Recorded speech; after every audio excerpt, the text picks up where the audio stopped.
头蟒蛇10000条。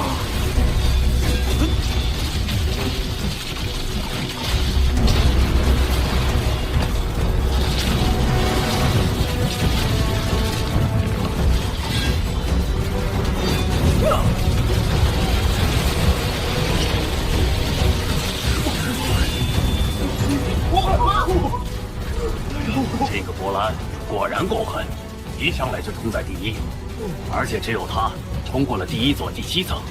他积分升得好快，已经远远将第2名甩在了后头。因为别的人还在闯第2、第3座塔，他已经在备战飞鸿了。老关我们前5宇宙国的荣军和罗峰，差距有点大啊。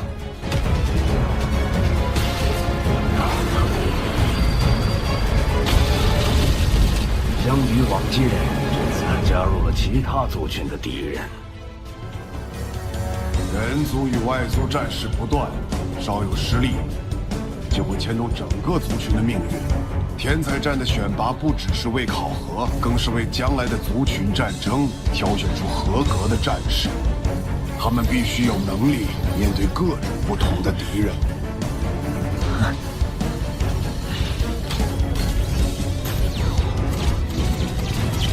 第5硕士电塔，机械族同垒100具。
为何这座塔的敌人给我一种心悸的感觉？这在之前不曾有过。试炼塔第7座，重组母巢。这是第31号国民遗迹，这也太像了。如果它真是重组母巢，那又为何会出现在地球？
战士智慧低下，但进攻具有高度的组织性。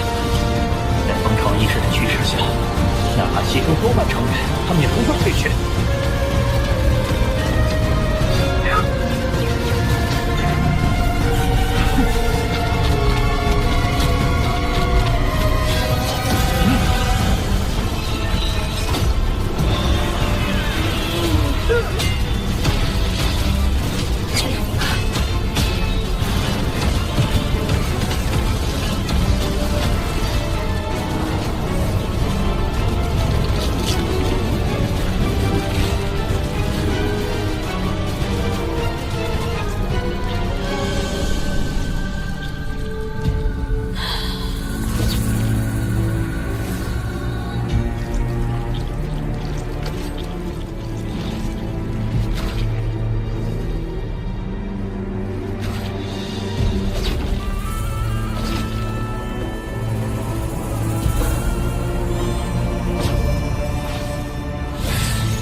真正核心。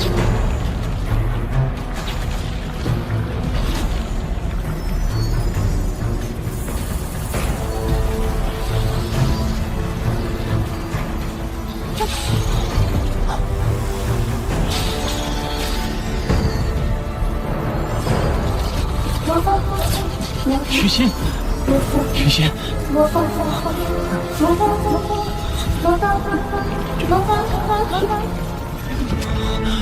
忍者，无论相隔几亿光年。怎么了？许仙，你愿意嫁给我吗？我愿意。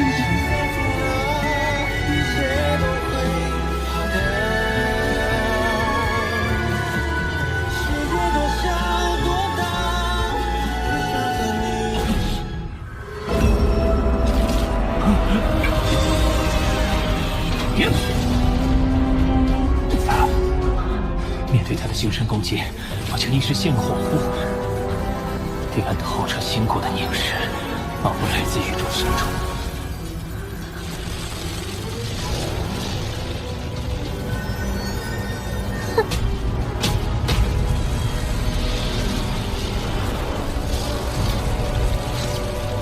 这里屏蔽了外部信号。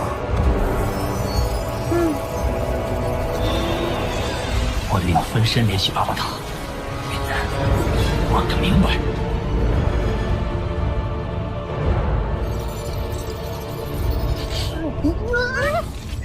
巴巴塔，31号国民遗迹是怎么回事？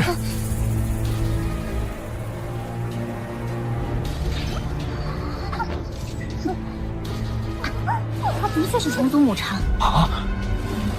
是主人在人类疆域外的战场上与虫族拼杀后拿到手的，却不料由人类的不朽强者为了抢夺虫族母巢，一路追杀，他因此身受重伤。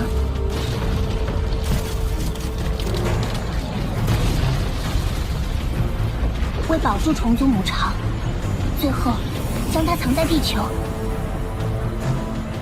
虫族母巢竟然能引起不朽的觊觎，那为什么当初诺兰山没有打他的主意？我搜索过阿图塔的记忆，发现一条被隐藏很深的数据。诺兰山也曾非常关注这个母巢，但他经过观测后，认定风险系数过高，严禁诺兰卫接近。恨不得挖空地球保护的诺兰山，就这么放弃了。那虫族母巢的等级到底是多少？借助级。你在试炼塔对战的母巢，大概率是经过削弱的。即便是削弱后的母巢，也仍然可以无限产出虫族战士，利用绝对数量优势将对手淹没，而借助其虫族母巢，甚至连诺兰山都避之不及。巴巴塔有没有办法消灭？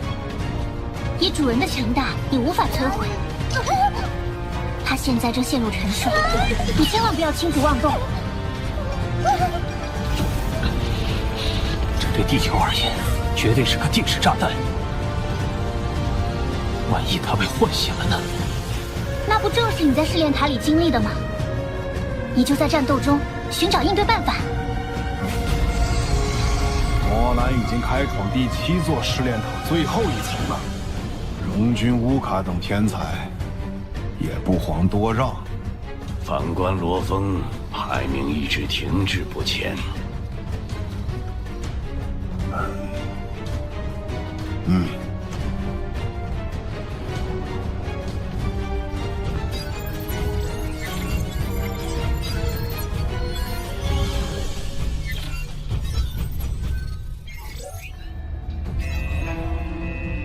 罗峰面对的虫族女王精神念力的数值有些异常，查询相关异常现象。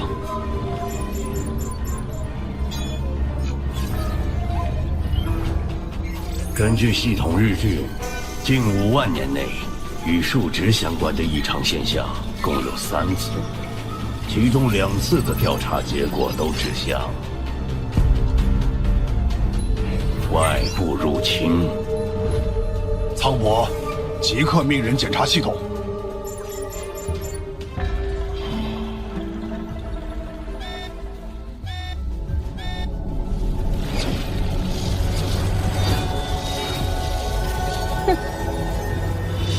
虫族女王作为母巢核心，是首要的斩杀目标，但她有虫族战士和虫族母巢的双重庇护，只要有一点反应时间，就极能命中。那我只能找出比眼神电更快的攻击方式。首先，要佯装与虫族战士系统酣战。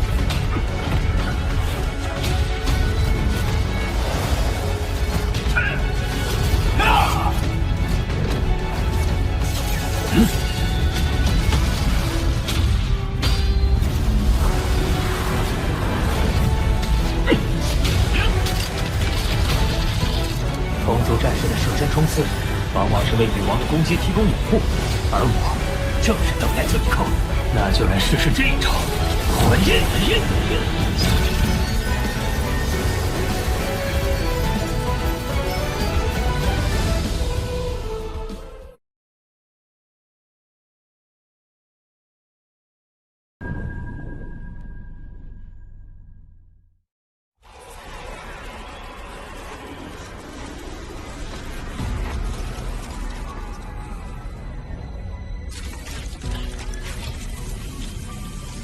精神攻击并非你的专属，现在我便用脉冲回音攻入你的体内。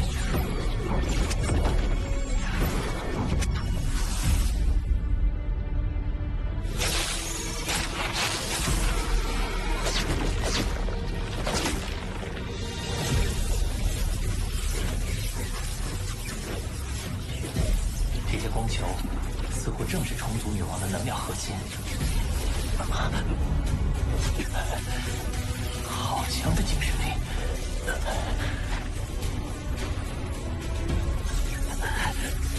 脉冲回音！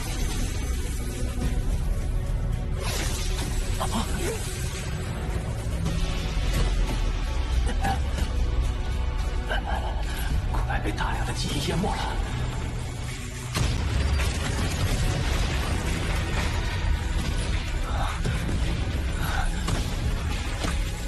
虚拟对手不可能有如此鲜活的记忆，却因为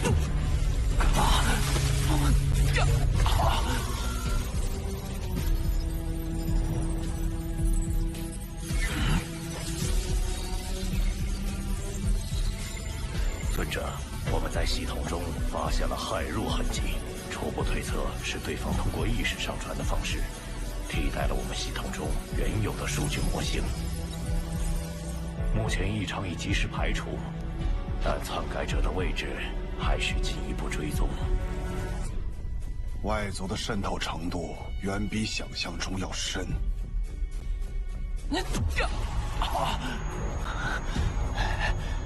这位虫族女王早已超出了系统拟真的范畴，仿佛是完全真实的存在。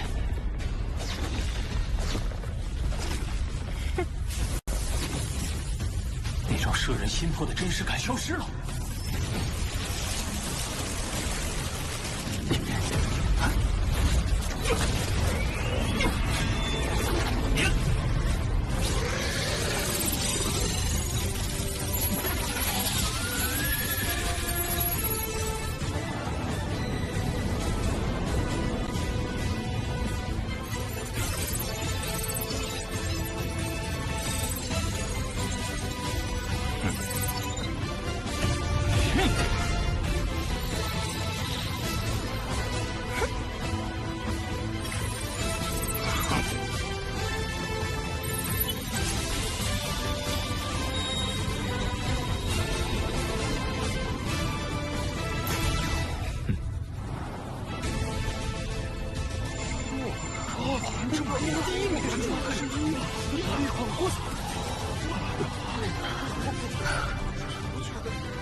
波兰止步于第7座第6层，积分远超后面的选手，果然是压倒性的强大。现在还没有出来的只有罗峰。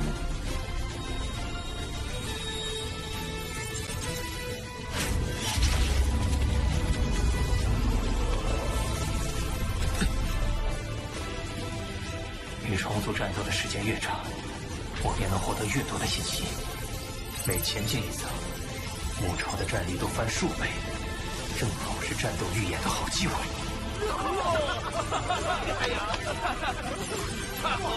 不好，再这样下去，帝皇的天平就会完全倾向罗峰和三府山了。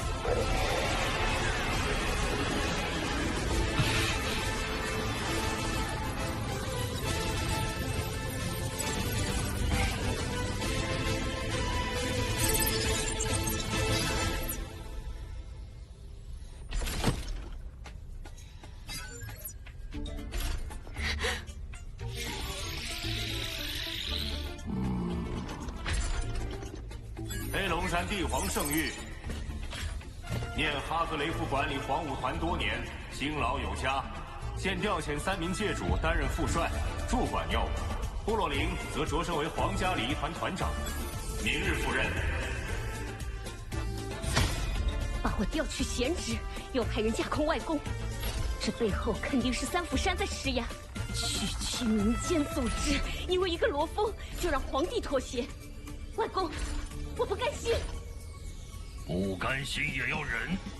罗峰距离踏入虚拟宇宙公司核心层只有一步之遥，以帝国的体量是万万得罪不起他的。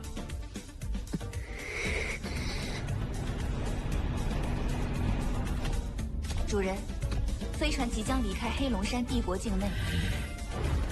弱肉强食是宇宙的铁律，确实是铁律啊！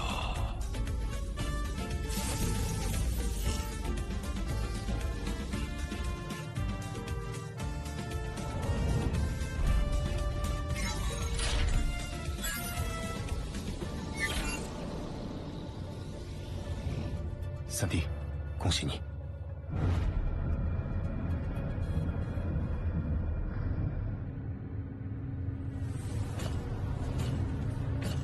现如今的罗峰，让我更想与之一战。试炼塔选拔正式结束，排名在前1000名的选手可进行天才战的最终选拔。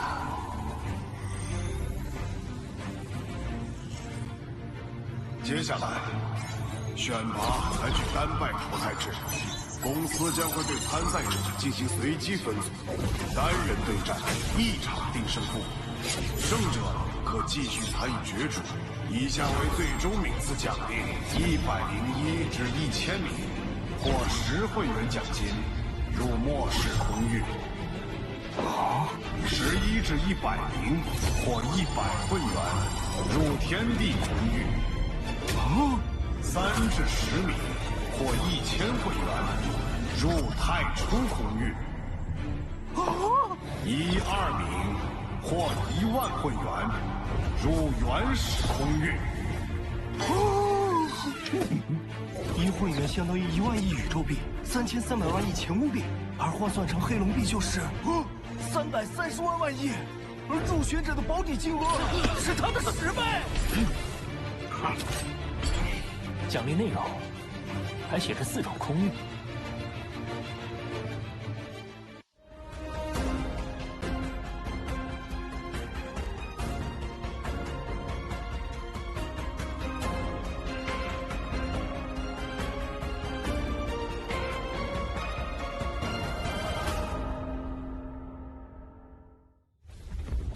宇宙演变时，会生成一些不符合常规的特殊区域。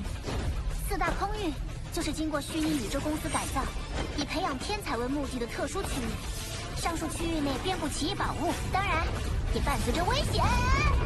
公司的录入名额总共1000人，通过试炼塔选拔的，最终都能进入公司。对我们这些淘汰的人来说，无论分数高低，都让人羡慕。虚拟宇宙公司向来不是供人一味潜修的世外净土，千万年来，公司曾接纳无数天才，但至今仍旧生还的10不存1。每人的死因不一，但将近半数都是在人族与外族的战争之中牺牲。域外各族一直没有减缓入侵的脚步，公司要培养的正是能抵御外族的天才。请各位做好觉悟，最终选拔很快就会开始。抵御外族，它的紧迫性，我已深刻体会到。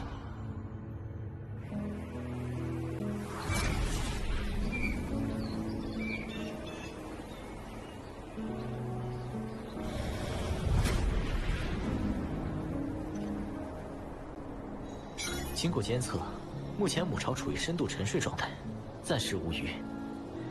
我向各国首脑建议，暂不对外公布信息，以免引起恐慌。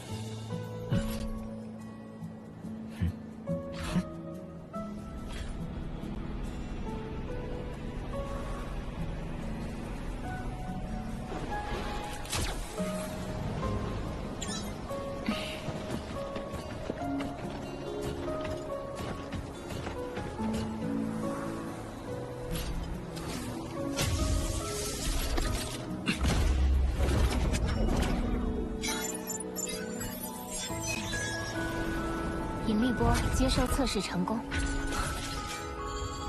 这样一旦母巢内有细微的变化，我们就会第一时间收到提示。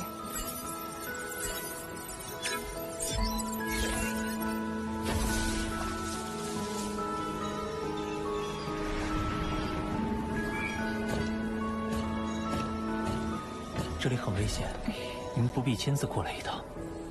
如果重组母巢苏醒，地球没有一个地方是安全的。武者有武者的职责，普通人也有普通人的义务。许沁，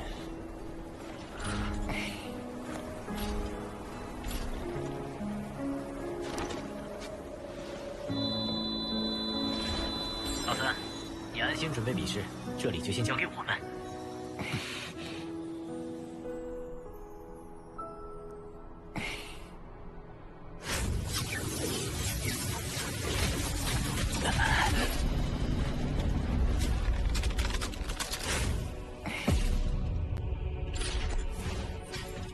巴巴塔，在试炼塔中，我发现对付虫族女王最有效的办法是用魂印对其进行精神攻击。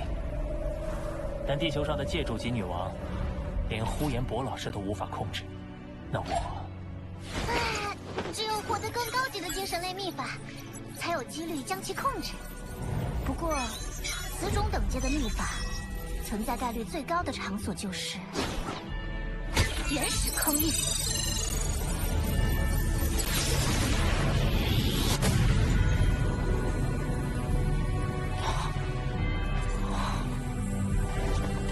原始空域，那我必须尽全力去争取。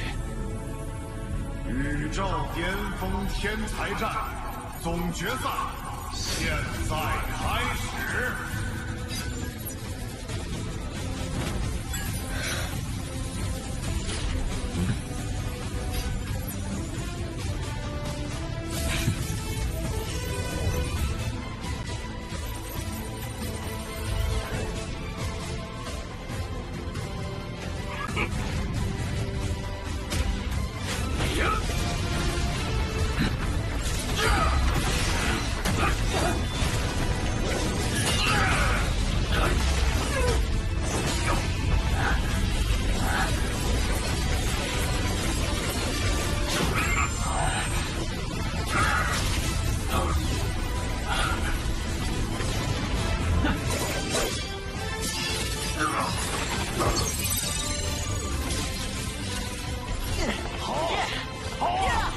赢了，萧峰赢了。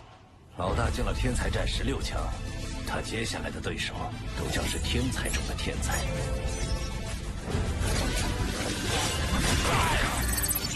赌博蓝果然没错，场场一击必胜。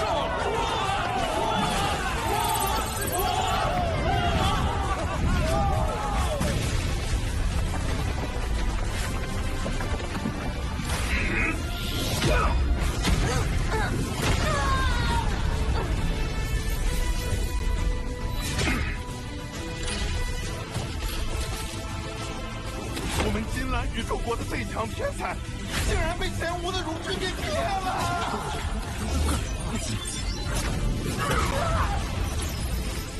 冷云，蓝庭宇宙国这次的选手很稳行。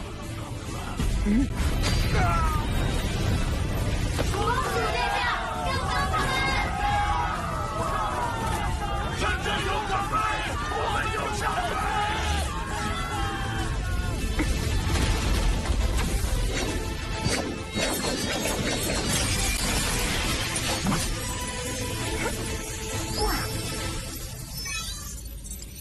下一场，罗峰对战加莱西。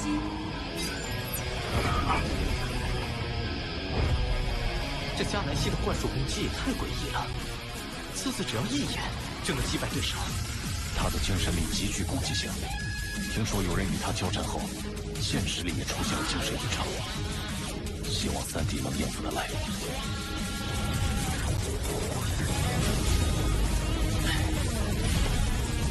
我的意识强度在同阶算得上很高了，但对上他的眼神，竟依然觉得惊心动魄。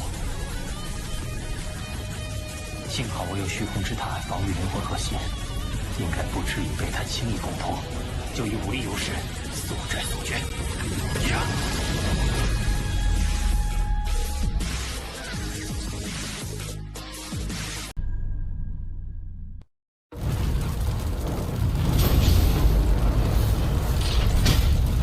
我的意识强度在同阶算得上很高了，但对上他的眼神，竟依然觉得惊心动魄。幸好我有虚空之塔防御灵魂核心，应该不至于被他轻易攻破。就以武力优势，比赛速战速决，开始。即便你有精神防御手段，我的相位操控术依然能渗入你的心灵深处。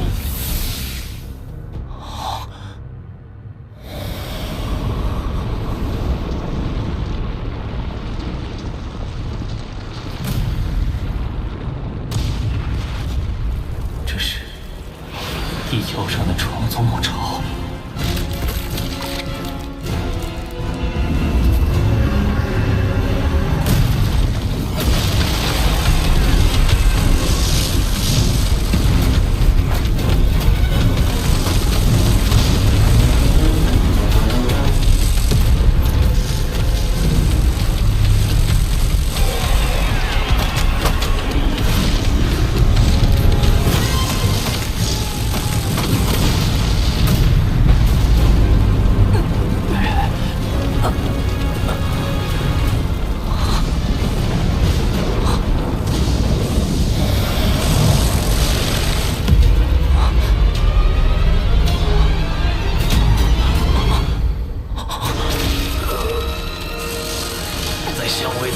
生成的幻境内，会自动出现你心目中最恐惧的事物，它会摧毁你真实的一切，直至将你的精神彻底击溃。阿峰，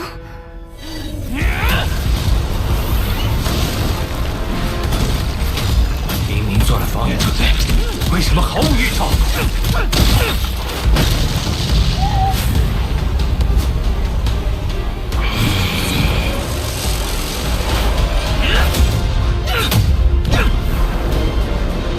我就不该心存侥幸，继续参与天才战，我就不该离开。加莱西又要赢了，真无聊。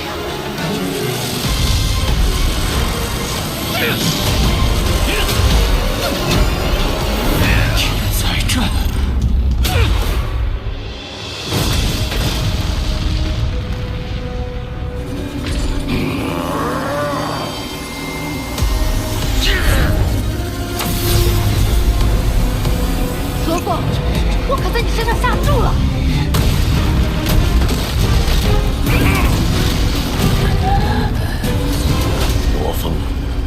的意识强度也无法抵抗加莱西的相位操控术吗？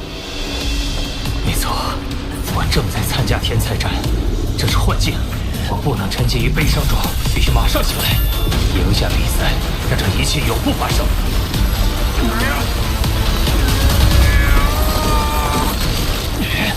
回想起来，大格尔克传授给我的心境修炼法。老三，快进去！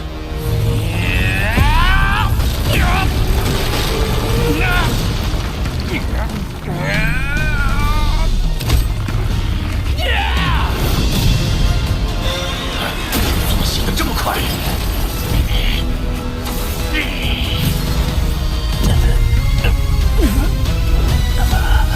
同样的伎俩对我已不再有用，接下来就看你的羸弱身躯能否承受这一击。刺天式！天哪，这都能反转！这罗峰的意识强度得有多高啊？要不下次压罗峰？太强了！比赛到现在，还是第一次见到加莱西的幻术失效。罗峰，真期待与你再次交战。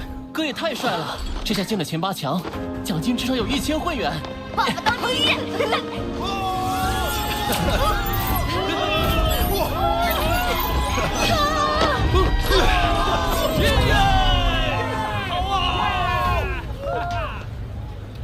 罗峰先生，你好，我是艾辰，我关注您很久了。艾辰小姐，剑势诡谲难测，光剑的名号无人不知。您跨入了金羽空间法则门槛，精神力强大，擅长面力兵器高速攻击，且能施展幻身，属实不可小觑。只可惜，您的对手是我。罗峰先生，很期待接下来与您的对决哦。他在先前的对战中总是轻巧获胜，从未使出过全力。你好，不知还藏着怎样恐怖的底牌。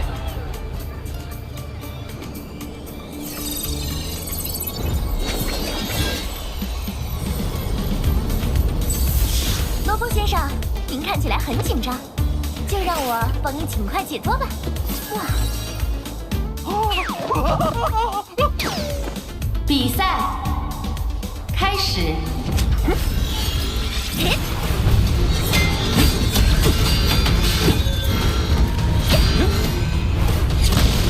利用光线扭曲来隐身作战，这就是他的底牌吗？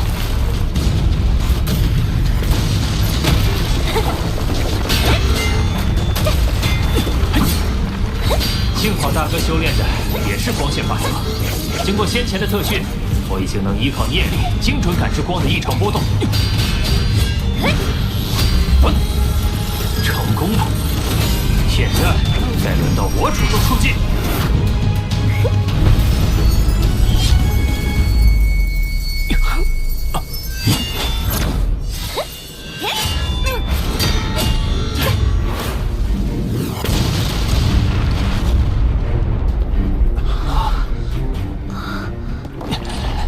他的杀手锏竟然是时间法则。静止的时间虽只有极短一瞬，却足以使我的所有攻击都失去意义。他竟然将第二法则藏得这么深，才恒星级就能施展时间静止，强大的海晨小姐真是太迷人了！完了，各项数据计算得出结果，罗峰失败的可能性为99.93%。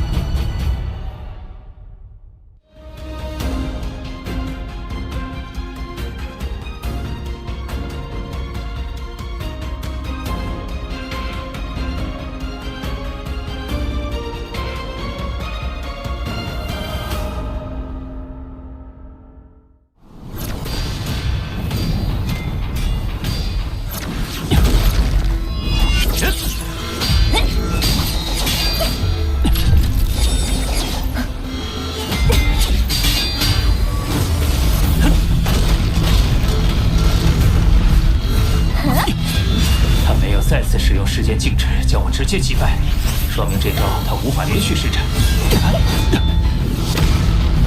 但我承受不住他时间静止下的再一次进攻，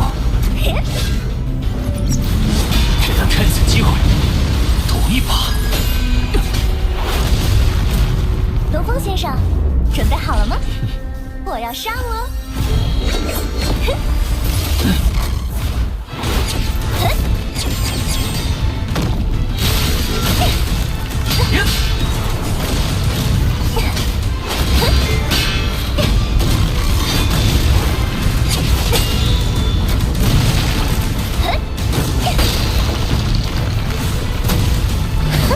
搏一把，四天师。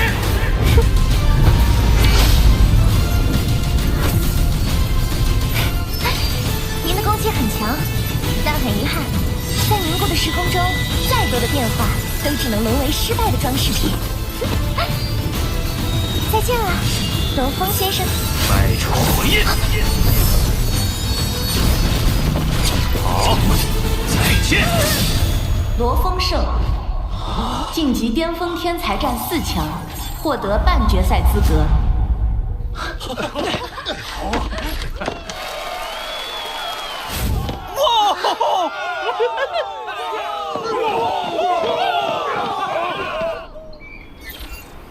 三弟真是好样的。可是你接下来的战斗，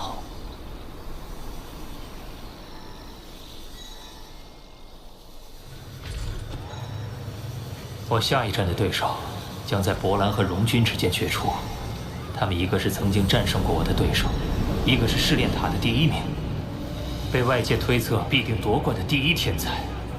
不管他们谁胜谁负，对我来说都极具挑战性。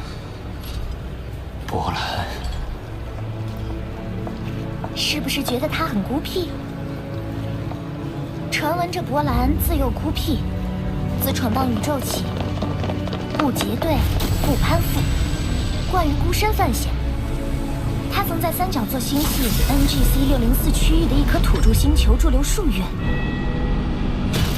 只身闯入多个星际殖民者据点，前后共杀死5万余名战斗人员。致使对方的入侵计划彻底破产。博兰的死神名号也由此流传开。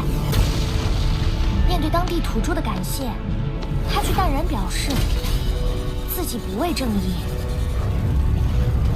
只为极致的战斗体验。是个纯粹的战士。本来我很期待与博兰一战，不过现在这个机会很可能是你的了。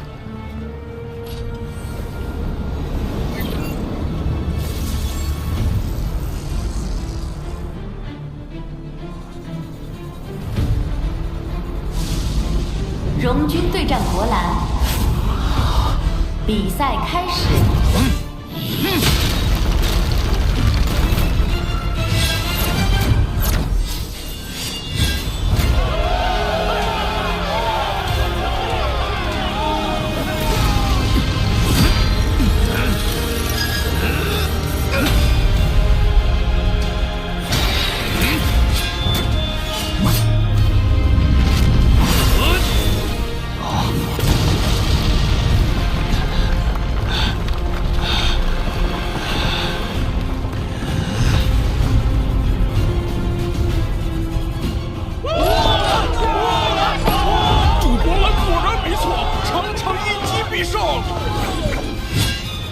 博兰胜，晋级巅峰天才战4强，获得半决赛资格。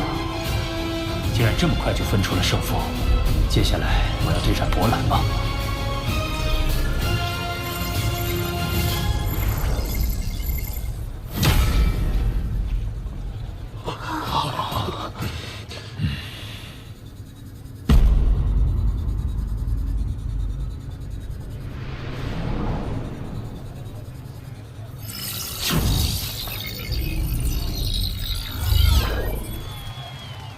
将军，博兰的强大，但这也更加激起了我的斗志。罗峰，接下来看你了。我很想知道，曾经与我实力相近的你，能与博兰战到何种程度？我必将全力以赴。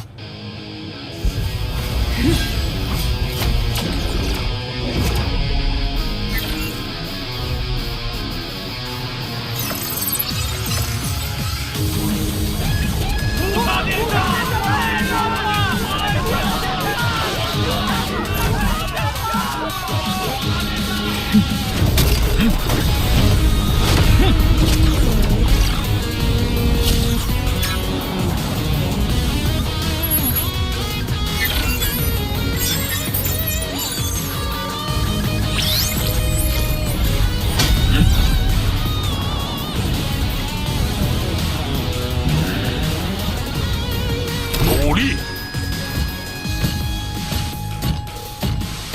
在试炼塔中，这个陇银虽然也排在前100名，但却是50名之后。想不到竟然不声不响闯到了4强，绝对不容小觑。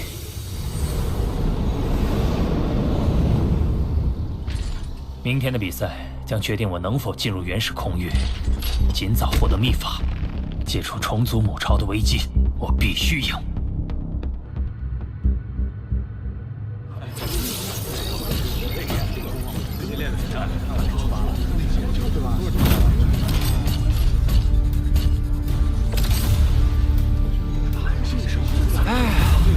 罗峰算是走到头了，对上谁不好，偏偏对上了博兰。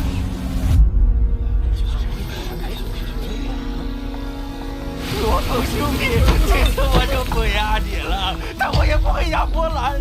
做兄弟的只能这样支持你了。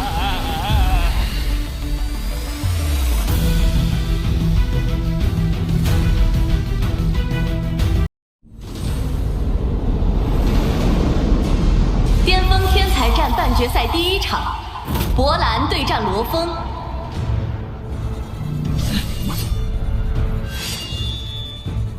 开始。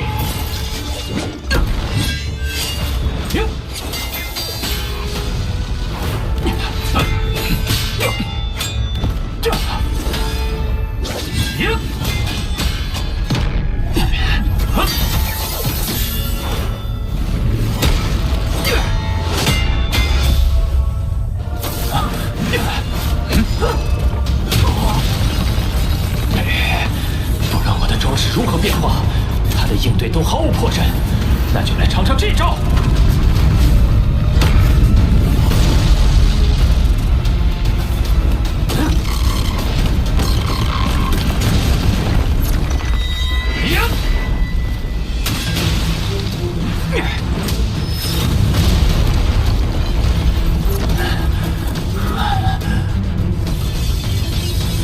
只有这些吗？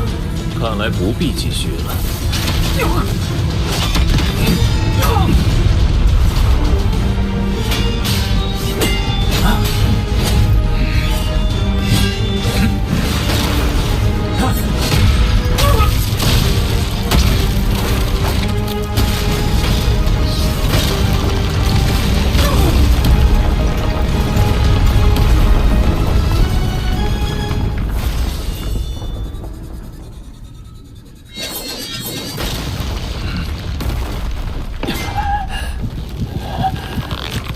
现在理解了，你屡次孤身犯险，是因为根本不相信有人能威胁到你。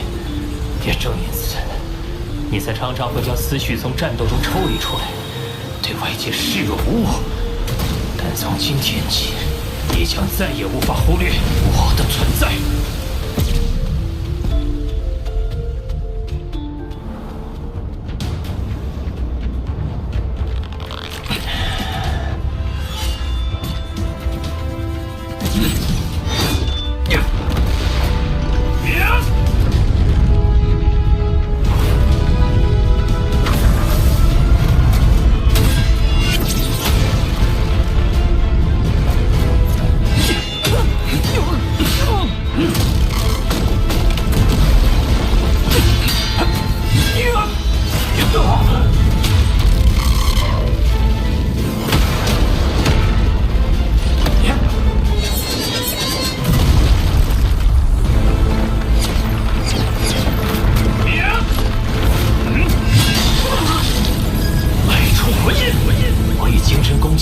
让他陷入片刻失神，胜败就在此一瞬。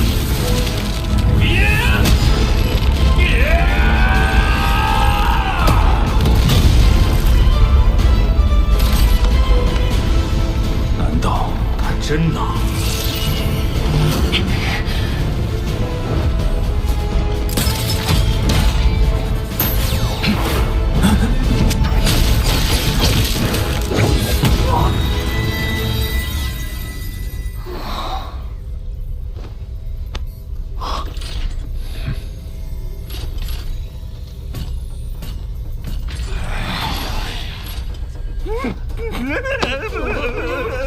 以这个博兰的实力，他有无数种获胜的办法，他只是选择了其中一种。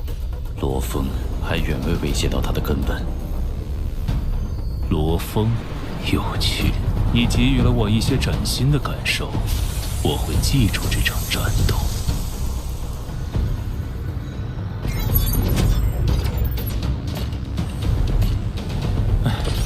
与博兰一战落败，意味着我止步于4强。进入原始空域的目标，恐怕很难在短期内实现了。嘿，你已经很棒了。博兰已锁定其中一个名额，现在唯一的悬念就是另外一组乌卡和陇云，谁能夺得另一个名额了吧？作战场地遭受到毁灭性破坏，难以想象他们经历了何等激烈的战斗。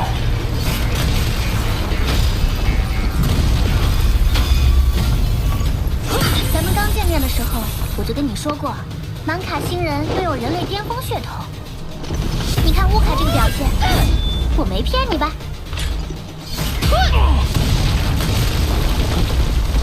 这位陇云也令我意外，他既往的排名不算突出，为人也很低调，却默默地闯到了4强。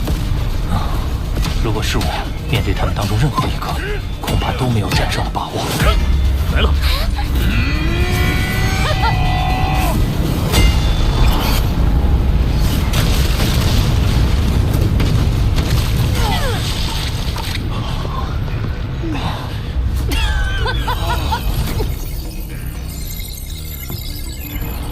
二人的实力竟如此接近，以至于同时倒地。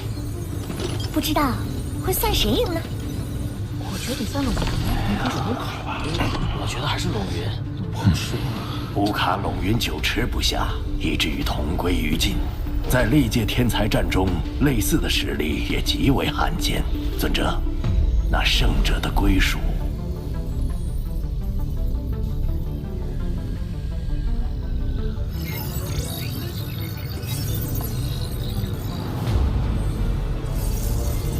此次半决赛中，乌卡与陇云的胜率曲线始终在50%上下波动，综合能力十分接近，且在比赛最后几乎同时失去作战能力。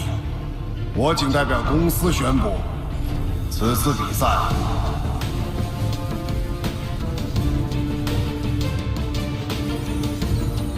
战平。战平，应该是战平。他赢啊，就是这样，他赢。这么少的吗？这是第2个原始空域名额的拥有者，我们将通过加赛的方式选出。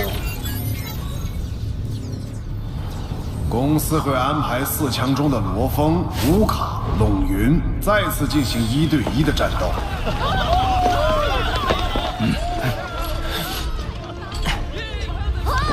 比赛共计2轮，最终的胜者便可跻身前2。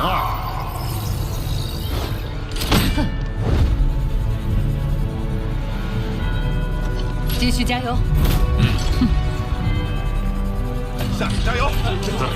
加油，罗峰！真是走运。一切都还没有结束。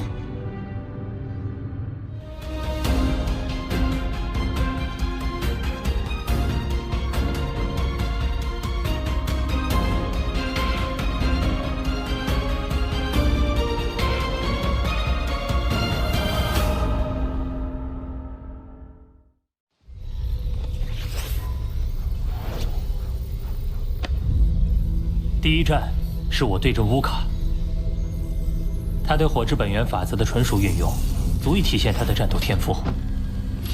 他们的所谓天赋，其实是经过历代苦修、基因逐步改造而成的。他们以极少的人口便能维持住宇宙国的统治，都仰赖于极高的战力。身为皇族，乌卡还肩负着保卫宇宙国的重任。为了成为引领族群的统帅，皇族要接受比平民更为严苛的训练。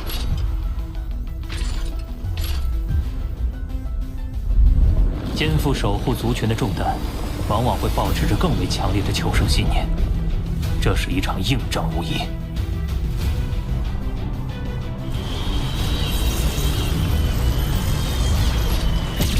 罗峰，很荣幸能与你交手，但很遗憾，原始空域的培养资源于我族群而言至关重要。这一战，我必须拿下。果然，我的立场与你相似，所以我们都有不可退让的理由。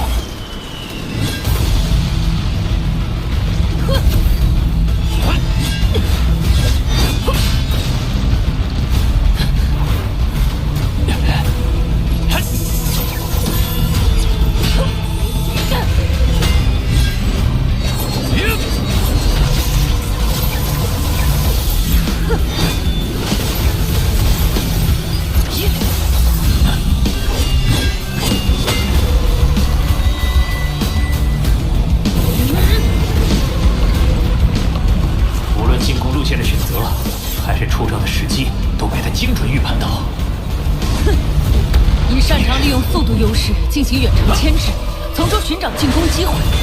但这些招数在我的攻势面前，便不再有效。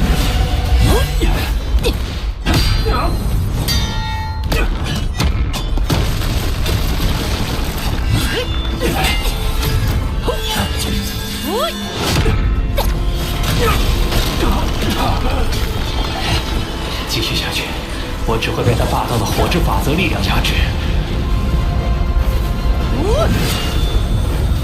那么，我便用这一招，让你无从预判。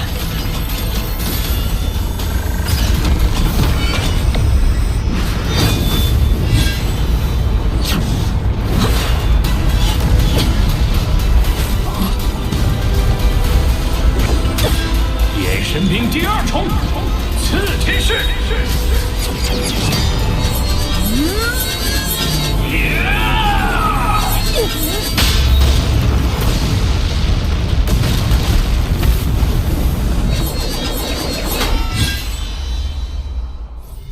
漂亮！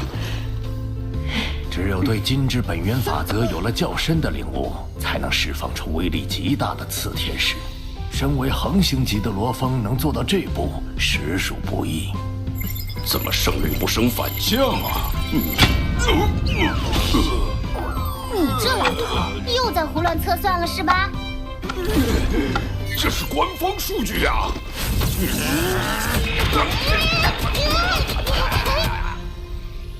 你知道满卡星人为什么能以极少的人口存续至今吗？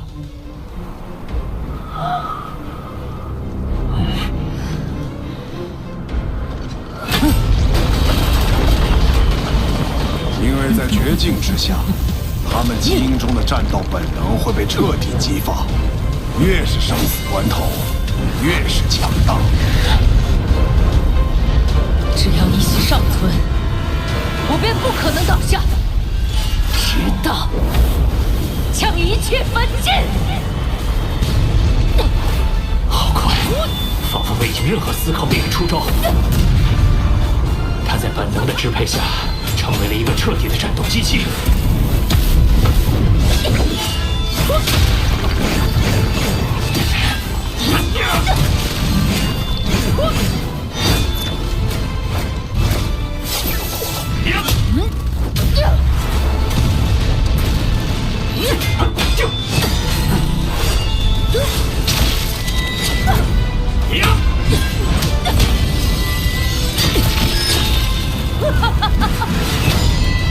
他的力量和速度都已大幅提升，但受击次数似乎也在变多。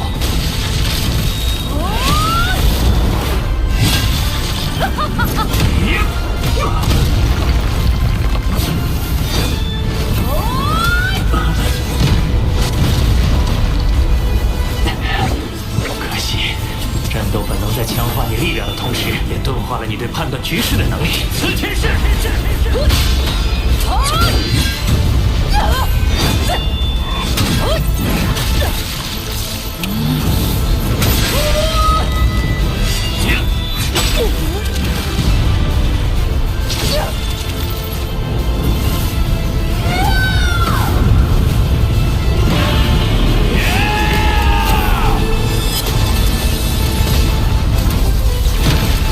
好强的战斗韧性，受到重创之后，依然能迸发出如此强劲的力量。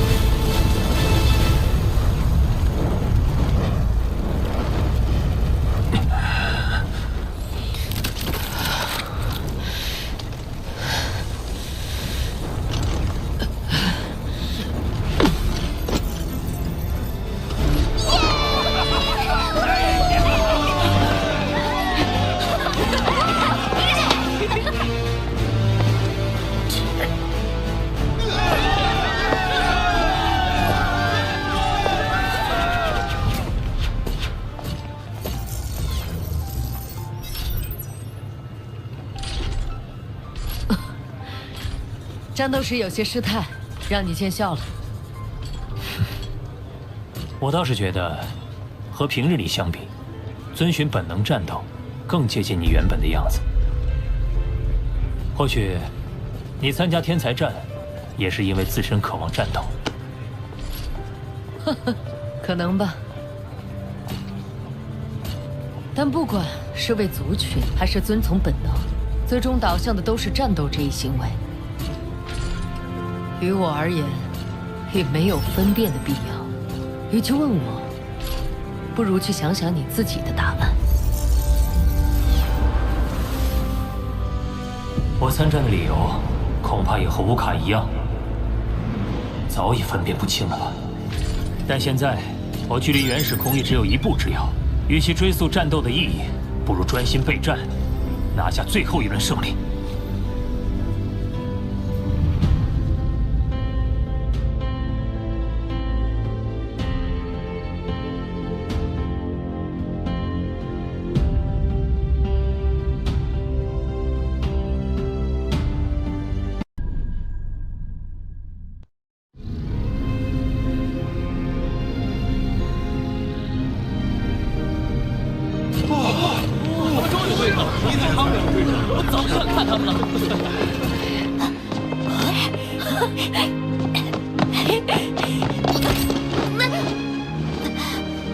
已经是爸爸的最后一战了，就让我们看看实战嘛。罗峰与龙云对决的话题已成为虚拟宇宙网络热门排行前3，可谓是天才战开始以来最受瞩目的对决之一。论战的消息满天飞，除非老三他们打完，不然消停不了。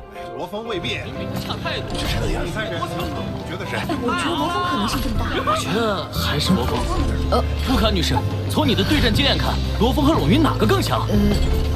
根据战斗结果，应该是罗峰，对吧？不好意思，接下来有公司高层要约见乌卡。这，加莱西先生，你也和罗峰交手过，请问您对他的评价是？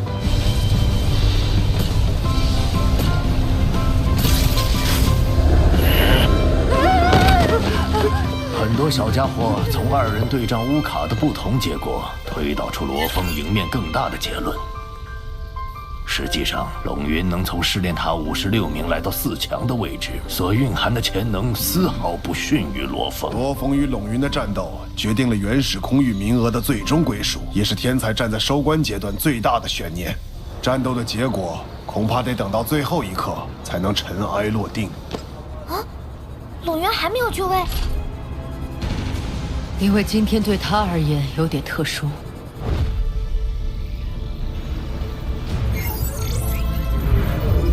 抱歉，我刚才去探望家人，碍事了。没事，我们长期在外历练，难得陪伴家人。稍后能在直播上看到你，他们一定很高兴。如果能看到就好了。他们都化作了星辰。冷云出身于兰亭宇宙国 NGC 3310星系的墨兰族，他们所在的星球曾遭受2位超级强者战斗的波及，导致星球表面毁灭，所有族人都没有逃过这场大灭绝。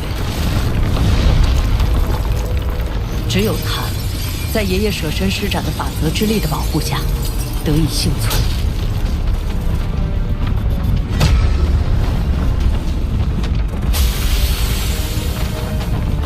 我记得莫兰族灭族事件曾有报道，而日期刚好就在数十年前的今天。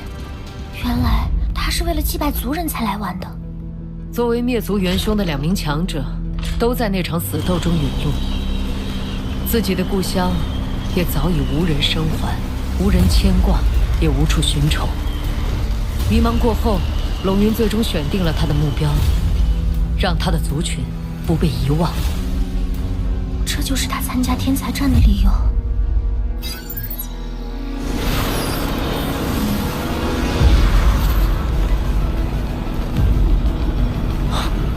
参战的其他天才，多是为了族群的壮大，而龙云，则是为了族群让人铭记。他果然很特别。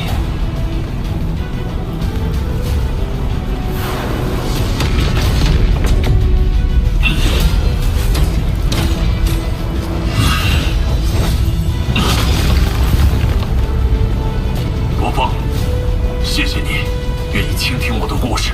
你也应该能理解，这场全宇宙瞩目的战斗，我不可能让我莫兰族之名蒙尘。我会倾尽全力。正合我意。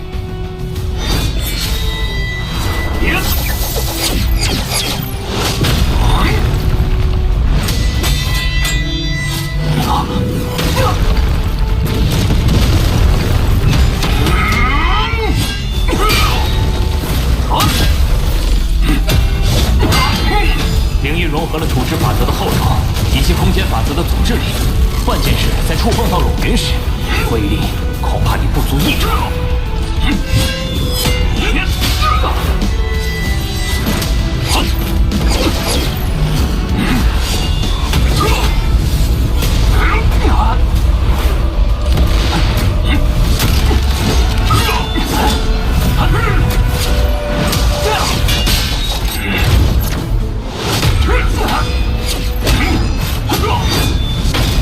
唯有压杀所有敌来，才能与之相敌。刺天使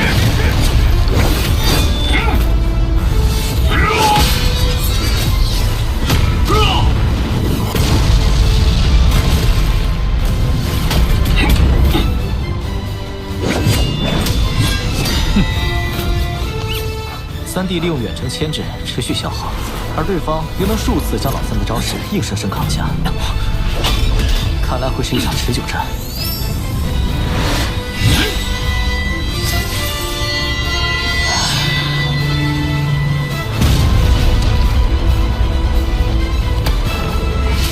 可我始终觉得，对方还没有将他的领域发挥到极致。自那天以后，我已一无所有，唯有你传授于我的法则之力伴我前行。爷爷，请您护佑我，取得胜利。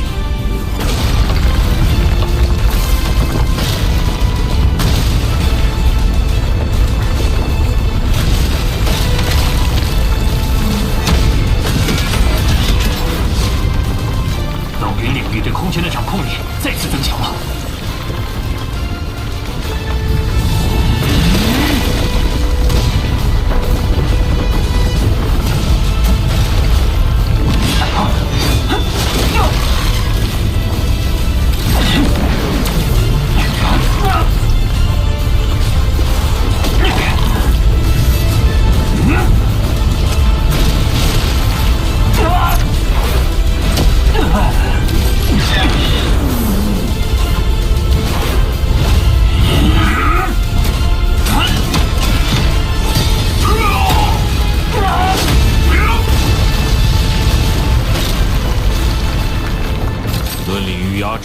龙云不仅在我之上，恐怕连博兰都要受罪中。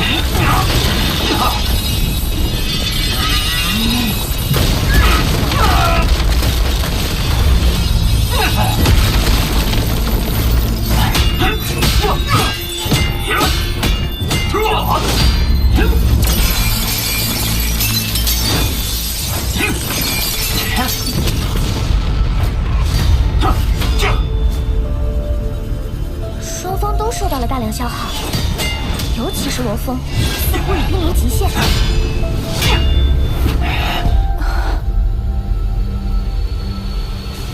两人对决已超过时限，按规定，将作战空间持续缩小。空间缩小后，失去远攻优势的罗峰将更为被动，战斗应该会很快结束。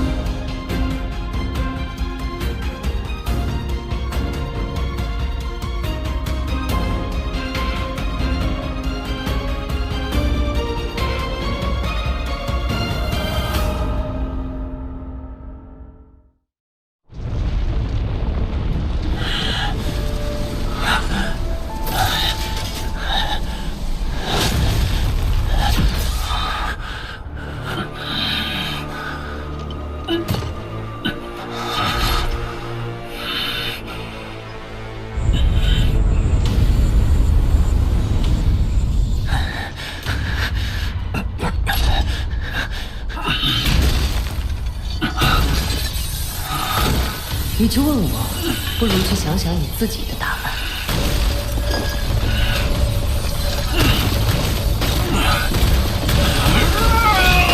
我的答案。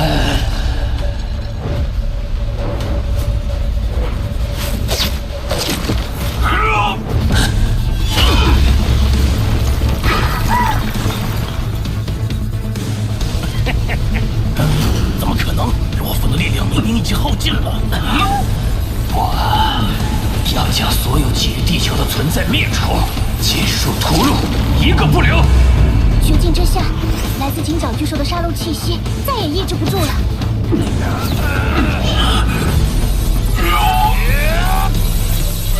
金刚山，是罗峰刚突破行星结识礼物的金刚山，难道罗峰是想？作战空间缩小，我的念力经过大量消耗也已所剩无几。眼下只有近战，寻找发动最后一击的机会。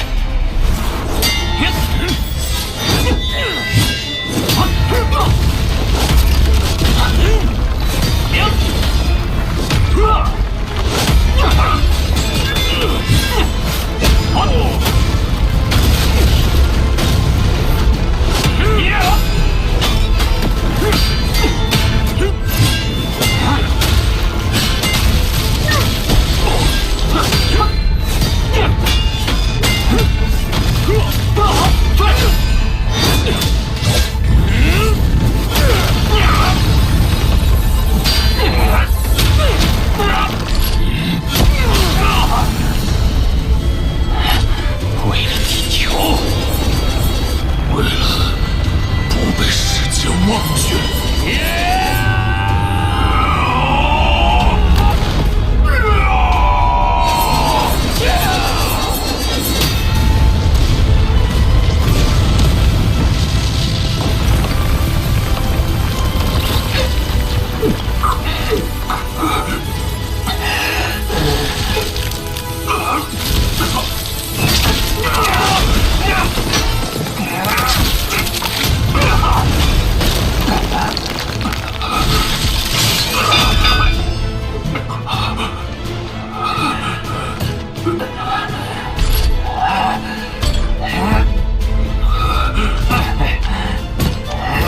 罗峰，四弟，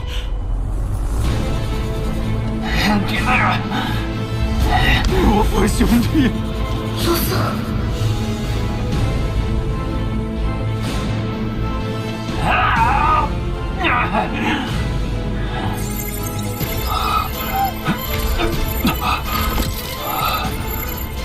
罗峰，你的意志我已充分感受到。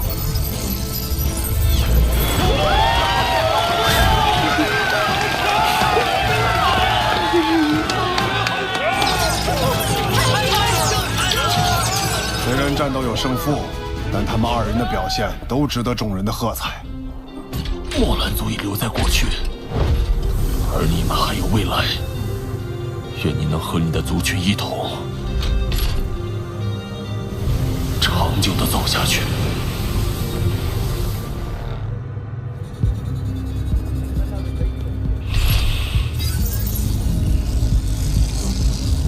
天才战最终选拔的赛程全部结束，公司根据各位在选拔中的作战表现，做出了排名。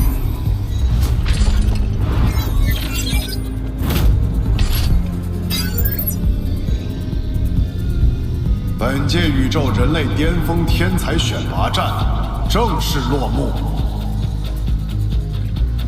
欢迎诸位加入虚拟宇宙公司。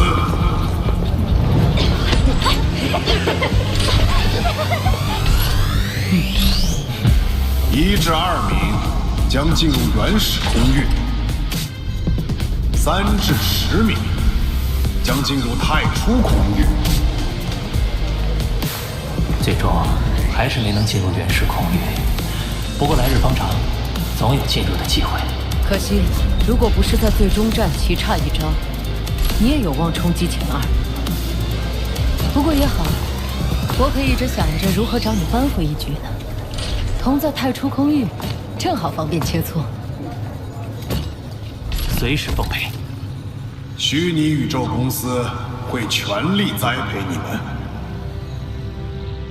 至于是成为名震宇宙的超级存在，还是普通的强者，或是中途陨落，都取决于你们自己。稍后会有专人联系接你们去总部集结，而后前往初始宇宙展开为期30年的修炼。30年，竟然这么漫长！先别感叹，初始宇宙的时间流速比我们所处的宇宙要慢得多。那儿的30年等于地球上的100年。啊！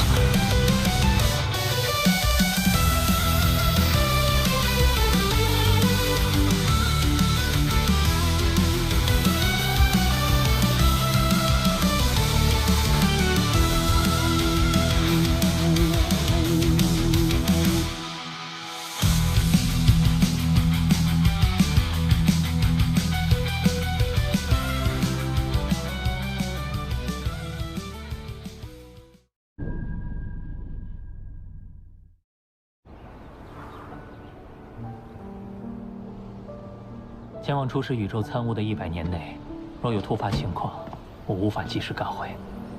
各大势力会顾及我虚拟宇宙公司核心成员的身份，不会轻易染指地球。但虫族母巢可不管这些，万一他被唤醒，不是还有我吗？我就在地球留守，替你们看着虫族母巢。不错，老三，眼下你需要专注修炼，不用把什么事都揽在身上。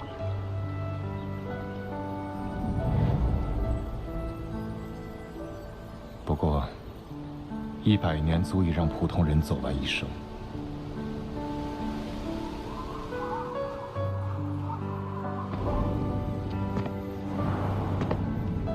虽然你与地球上的亲友还能通过虚拟网络见面，但在严格意义上，你们可能再无相见之日。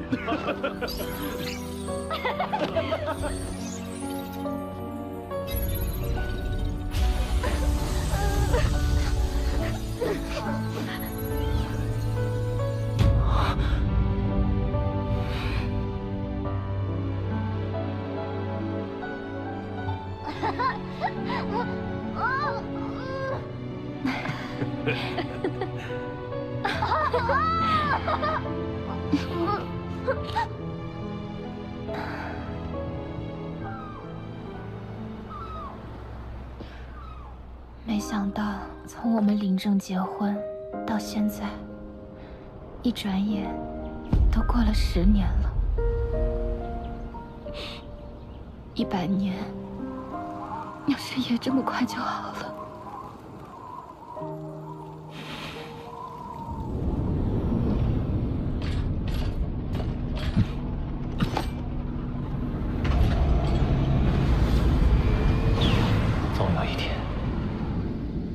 会找到消除虫族母巢威胁的办法，然后回来。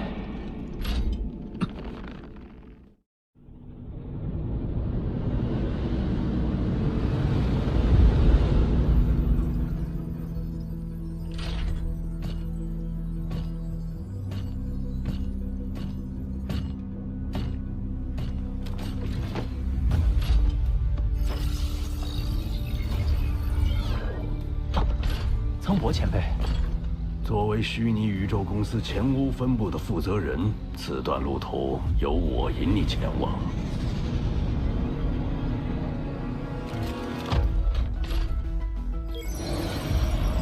到达总部需航行3年，在此期间，你可闲置虚拟空间修炼。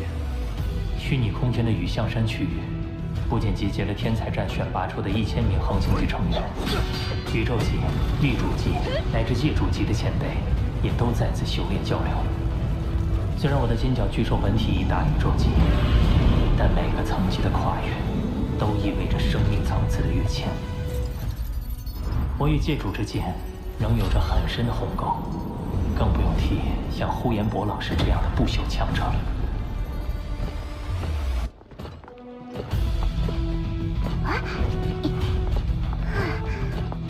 好在作为核心成员，我们的待遇相当丰厚。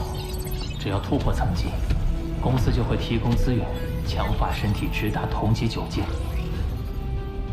内部积分还能购买外界千金难求的宝物。不过，我们的培养方案陨落率极高，每届天才战入选者，1000万年后能活着成为不朽的不足10个。强者之路道阻且长，我深感压力，决意在这3年潜心修炼。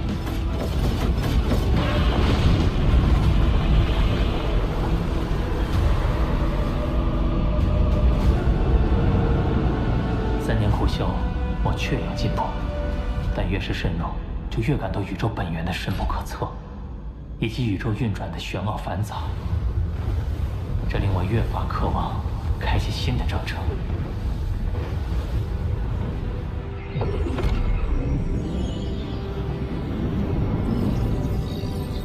前方就是虚拟宇宙公司总部了。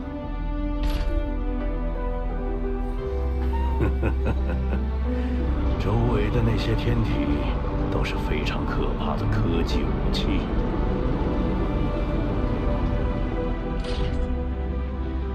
总部的科技竟能在宇宙中铸造如此庞大的陆地。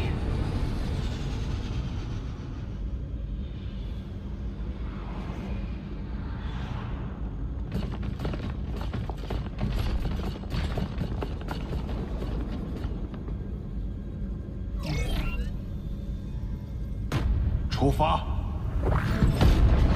开启宇宙通道。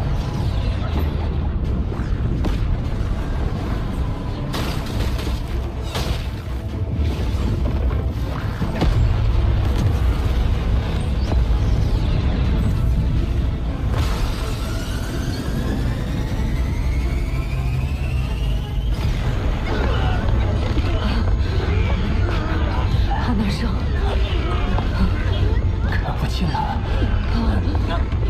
初始宇宙和元宇宙的时间流速不同，通道内的时间流速错乱，你们难受是正常的。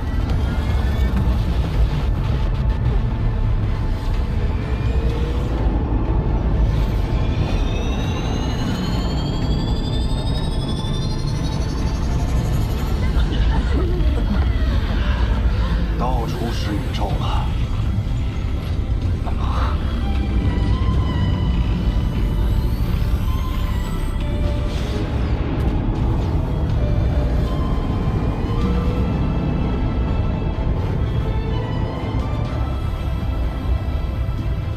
星球有寿命，宇宙同样有寿命。初始宇宙是独立于我们所处宇宙之外的新宇宙，其外部密度与时空曲率都趋于无限大。由于初始时期，宇宙正不断完善自身，本源运转法则就会外显，领悟起来要容易得多。因此，参悟名额也就无比珍贵。那丝线上漂浮的铭文，竟是宇宙运转法则。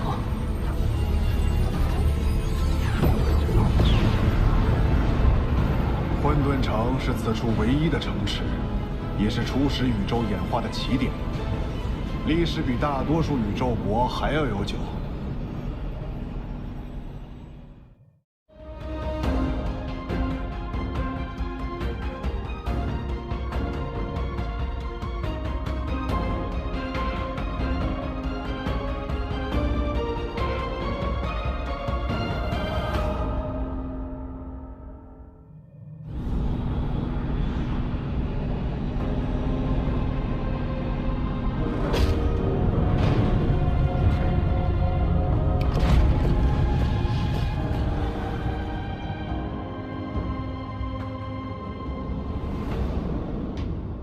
混沌城有3宝，第1宝是可见的宇宙运转法则，第2宝就在城主府中，我会领你们前往。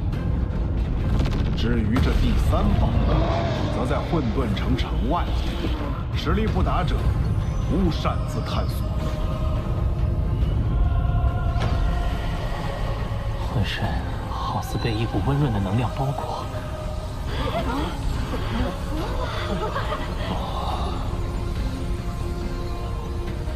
这是此地特有的混沌气，具有蕴养万物的力量。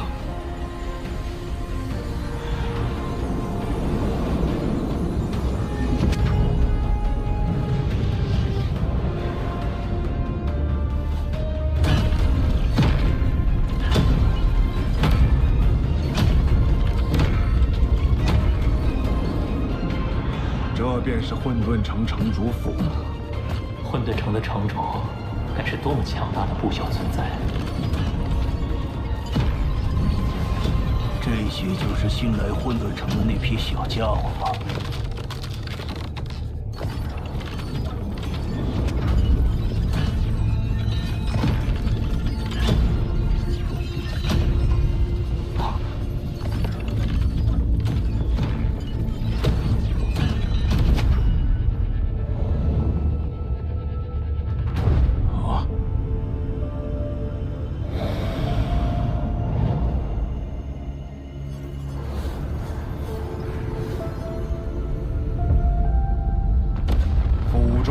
？52尊混沌碑，留有52位超级存在顿悟时的刻画图案，代表了52种通往巅峰的大道。悟透1尊混沌碑，即可成为宇宙中真正的强者，开辟宇宙国亦是轻而易举。此行，每人皆有1次参悟机会，时间为7天，只能选择1尊参悟。现在，做出你们的选择吧。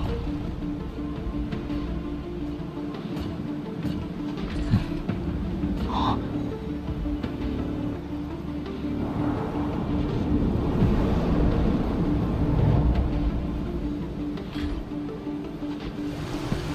就是他，九羽混沌碑。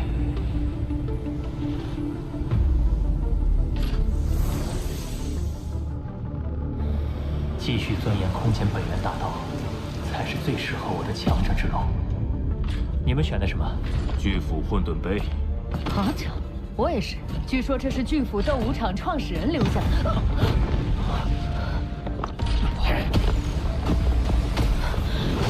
这股惊人的压制力，这是2名不朽之间的交锋。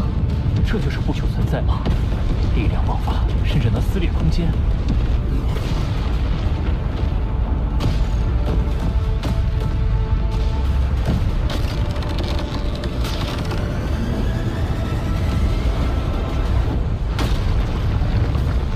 混沌城禁止私造，擅自动手的一切后果，都是他们咎由自取。城主出手了。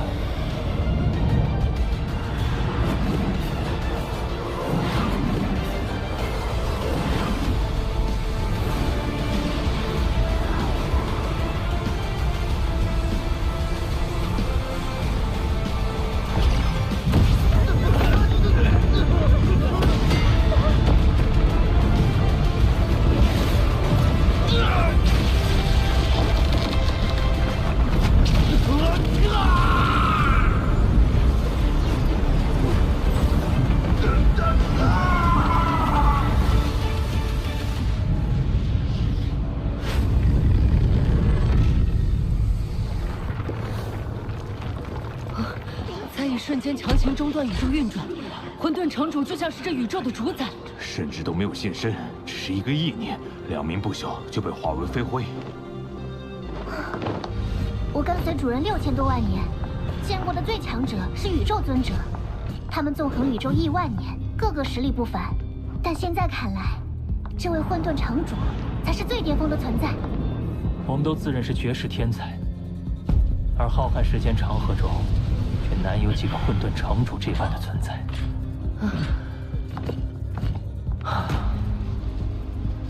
这种渺小感，让我有了小时候抬头看天的感觉。但当年的我也未曾想到自己能走到这里，努力修炼，或许有一日，我能离这般强者更近一些。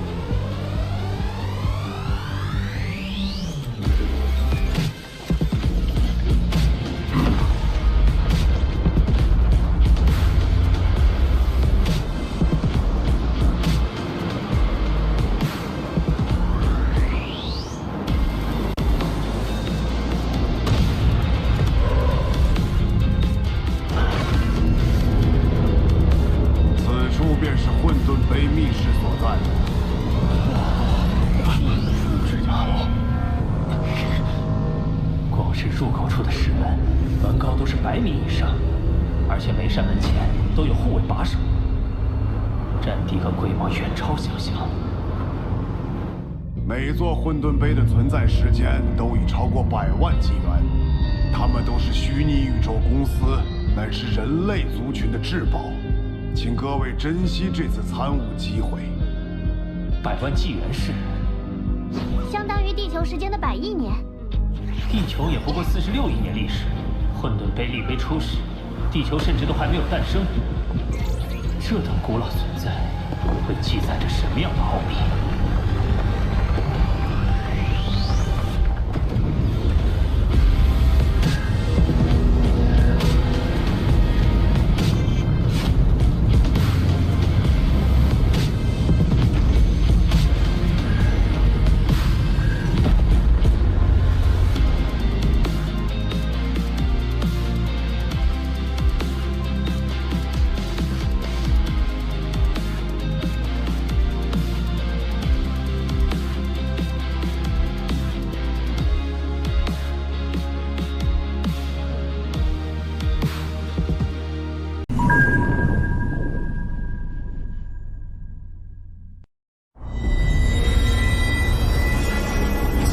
便是混沌碑密室所在。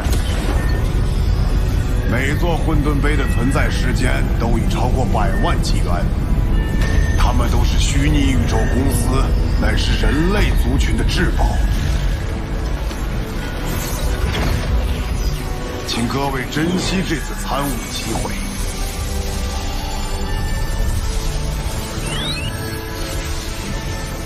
这等古老存在，会记载着什么样的奥秘？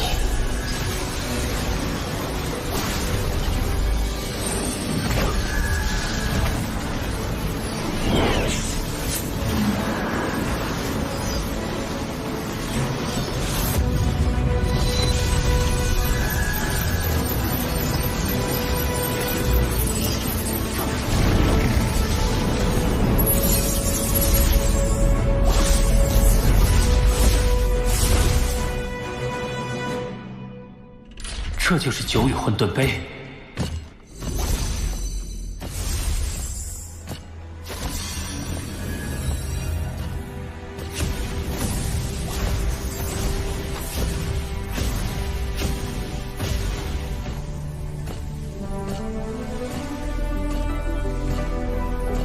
通往巅峰的大道，真的蕴藏在这些图画中。雨滴、星辰、怪兽。越是往后，就越发抽象深奥。我的另2个分身对本源法则的感知更敏锐，不如借助他们来一探究竟。即便有3个身体共同观察，也只能隐隐感到前6幅图中蕴含法则气息。对于后3幅图，仍毫无头绪。那么，就先专注于看似最简明的第一幅图。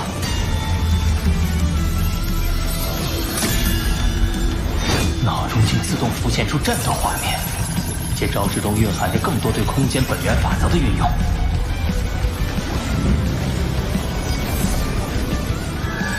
可惜，只是浮光掠影般的呈现。要怎么做，我才能像画面中一样，将本源法则融入到招式中？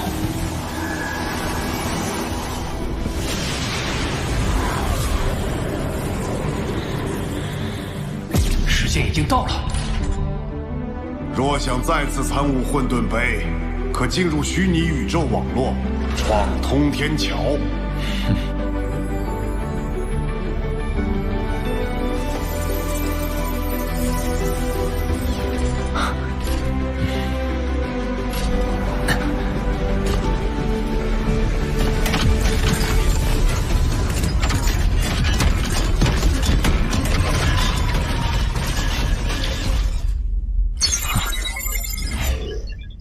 苍博前辈，您怎么来了？我的主意识一直在此坚守通天桥，你之前所见都是我的幻身。从严格意义上说，这是我们第一次见面。这便是你要闯的九域通天桥。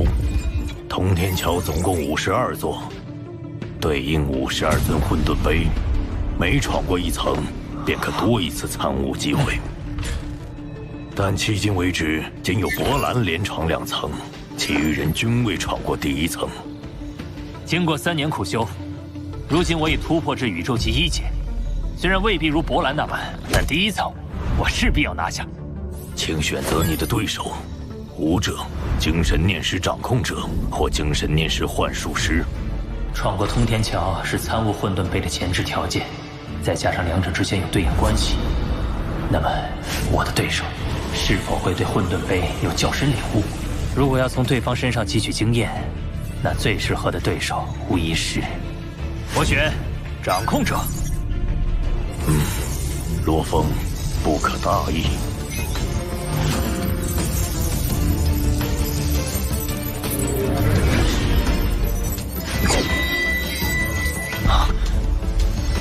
竟与我完全相同，他对衍神兵的操控到了哪种程度？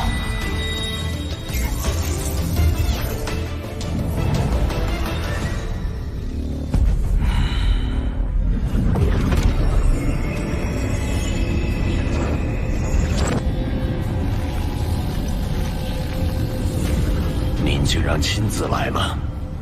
这一届的成绩如何？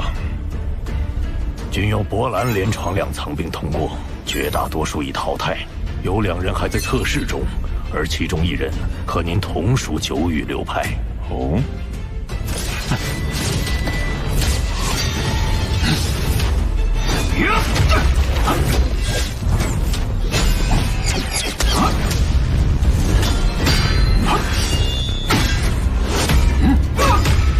他3兵，我6兵，为什么我却不占优势？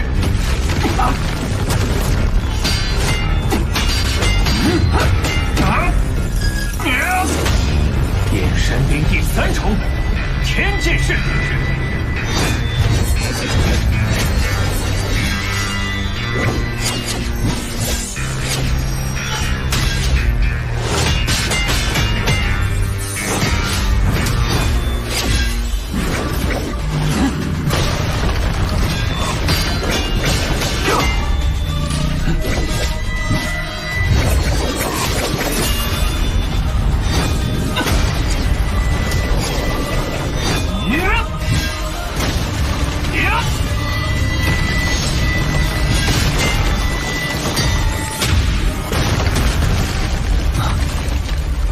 混沌杯是在脑海中浮现的招式，竟然被他还原了出来。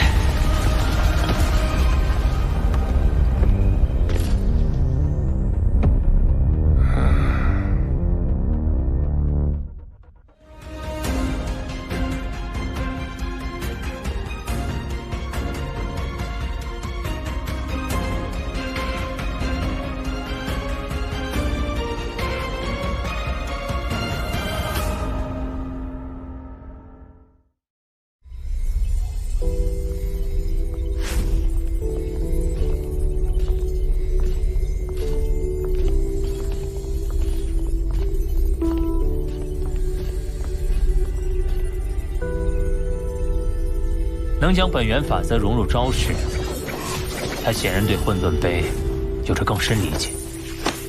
虽然多少给予了我一些启发，但我没想到自己会轻易落败。小问题，历届首次闯通天桥的失败率高达99.91%，你们这届也只有博兰通过了。罗峰，啊，你听说了吗？荣军刚刚闯过通天桥第1层了。看来他又变强了。我刚打听到，荣军要被元辰宇宙国的国主收为弟子了。啊，真的？宇宙国主可是统领宇宙国的超级存在，个个都有宇宙尊者的实力啊！而元辰宇宙国国主又是其中资历最深的，荣军能被看中，一定是藏有某种潜质。他不愧是前无宇宙国出身的天才里最具潜力的。而某些来自落后星球的劣等人种，自然不能相提并论。无需跟他置气。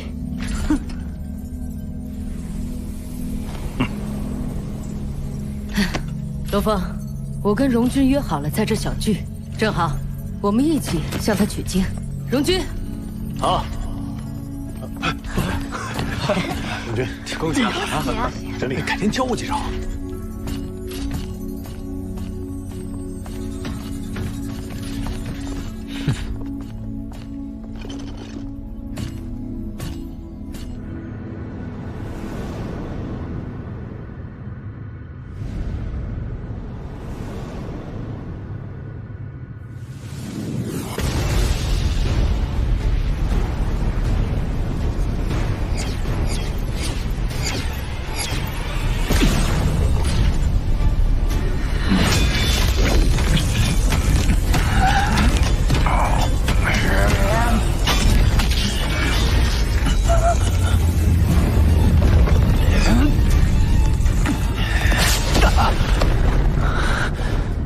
对方就是这么出招的，而我却始终做不到。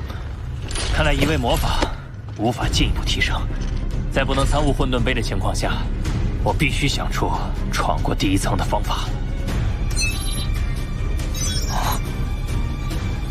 罗峰，你对衍神兵的使用太过僵化，你处于研究九羽混沌杯的起始阶段，建议购买秘法飘血，打好基础。匿名邮件会是谁发的？对方拥有查看通天桥战况的权限，等级至少是不小，实力顶尖的可能还拥有封侯甚至封王的头衔。听说九剑尊者已离开混沌城，并派遣手下弟子龙玉王代为考察新人，所以发送者是他。但那么多人闯通天桥，他为何会注意到我？还有一种可能，混沌城会根据每人选择的不同混沌杯而分成不同流派，高手则会挑选同流派的新人收为弟子，所以应该是九羽流派的强者在考察你。九羽流派的强者会是哪位？对你而言，对方最好是九羽流派的元老、黑雾王或真眼王，拜在他们门下对你大有裨益。飘血秘法的创立者炼落，据说也是在他们的指导下成长起来的。那给我发邮件的也可能是这位炼落前辈。炼落以天才战宇宙总排名第1的成绩进入公司，不足10万年便突破不朽。可惜，没多久他便意外陨落，那是混沌城1亿年前的往事了。邮件不可能是他发的，但内部飘血显然是这个曾经的天才毕生结晶，一定对你有帮助。那要如何获得飘血？简单，利用公司积分兑换即可，而且只要800积分，很划算呢。你忘了吗？我先前为了给魔杀族分身买装备和秘法，积分已经……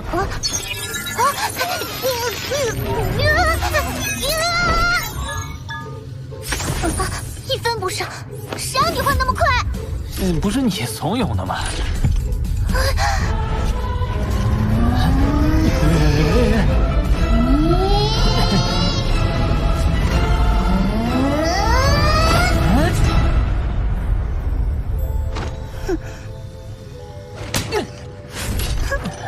本来还帮你想了一个替代方案，既然你怪我乱出主意，我就不告诉你。哎，巴巴塔，巴巴塔，求求你了！不逗你了。在此修炼的天才，在有所感悟时，大多会在住所周围刻落文字。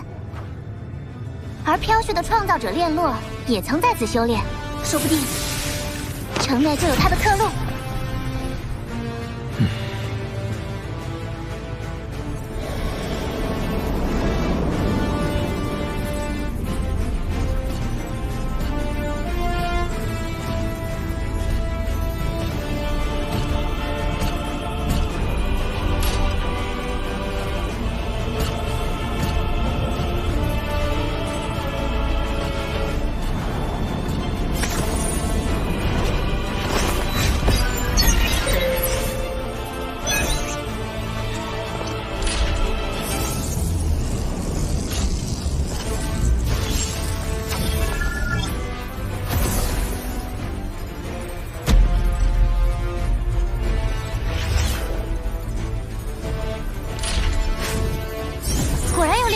文字。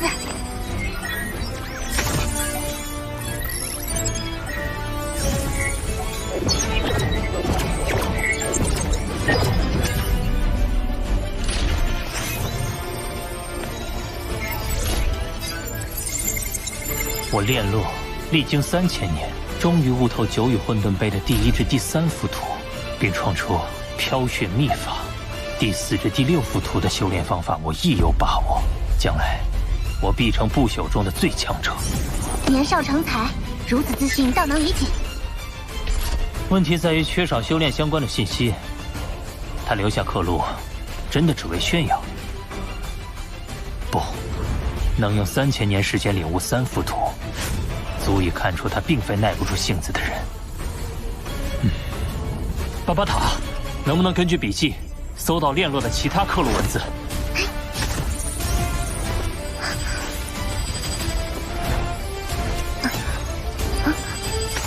我扫描了好几遍，找到的刻录笔记像素度最高也只有72%左右。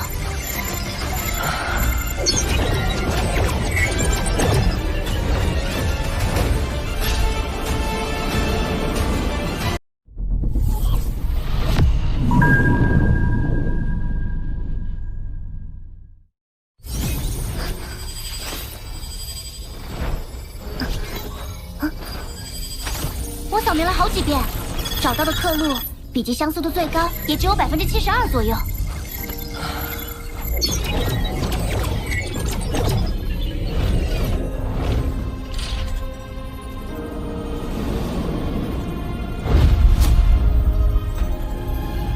一个人的笔记不会轻易变化。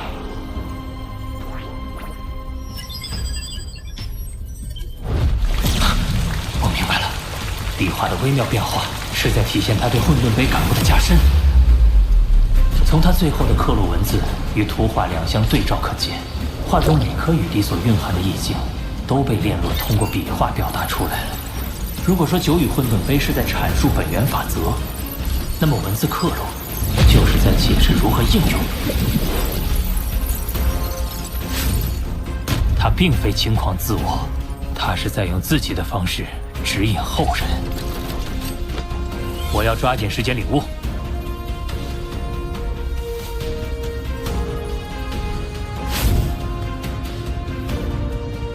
连续闯过2层通天桥的波澜，依旧终日苦修。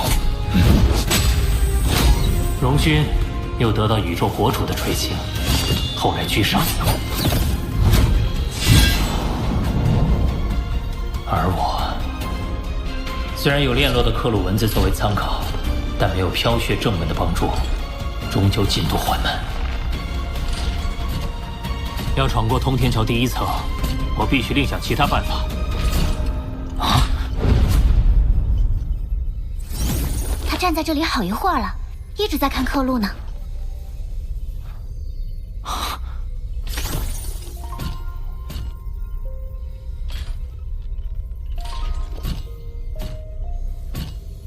波兰，你也是来参悟的？不，炼洛的心得体悟不适用于我，这是3000年来一心潜修的沉着心性，值得一学。虽然他有着天才战总排名第1的头衔，3000年来也不乏被赶超、被轻视的经历。为了不落于人后，他恐怕体会了不少艰辛。体会艰辛，体会艰辛毋庸置疑，但他的出发点未必是与他人比较。我想，炼洛不是为了外部评价而改变行动的人。他之所以能一心潜修，是他只将自己作为对手。毕竟，比起超越别人，超越以前的自己，会让事情简单很多。波兰与炼洛同为天才战第1，他对当年炼洛心境的揣摩，或许比我更为贴切。你若想另找提升方法，不如去城外闯闯看。城外，九剑尊者提过混沌城有3宝，而其中的第3宝就在城外。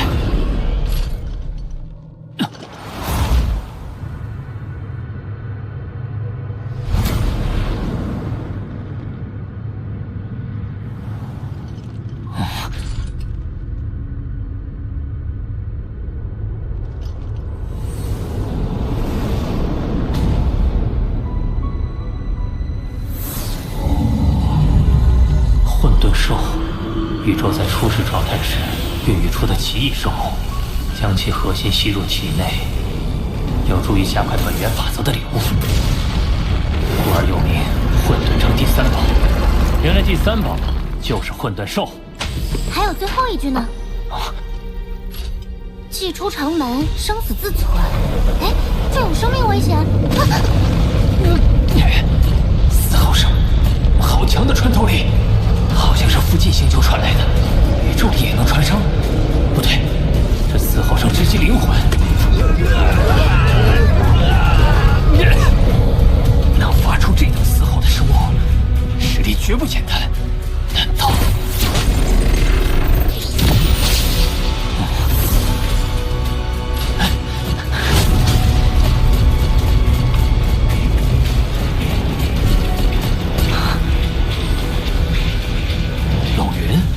龙峰，你得小心，我们这一届已经有不少人被混沌兽杀死，我和乌卡也是好不容易从兽群之中把龙云带出来的。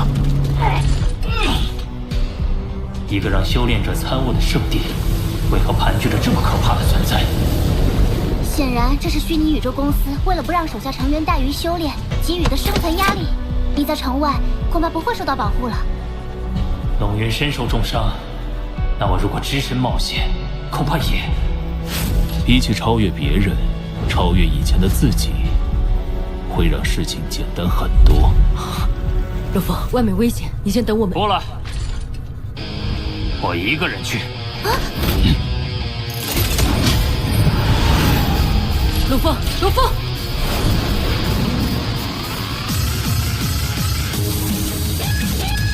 不与他人比，只与自己比。波兰说的没错。回想以前，不管有什么凶险，我从未退缩过。我可不能输给过去的自己。从那儿传来的，是我的错觉吗？感觉那颗星球周围特别黑。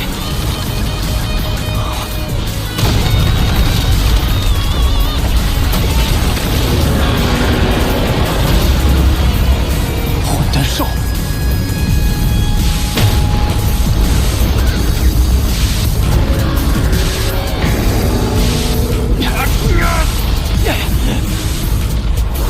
靠近后，感觉嘶吼声更强烈了。啊！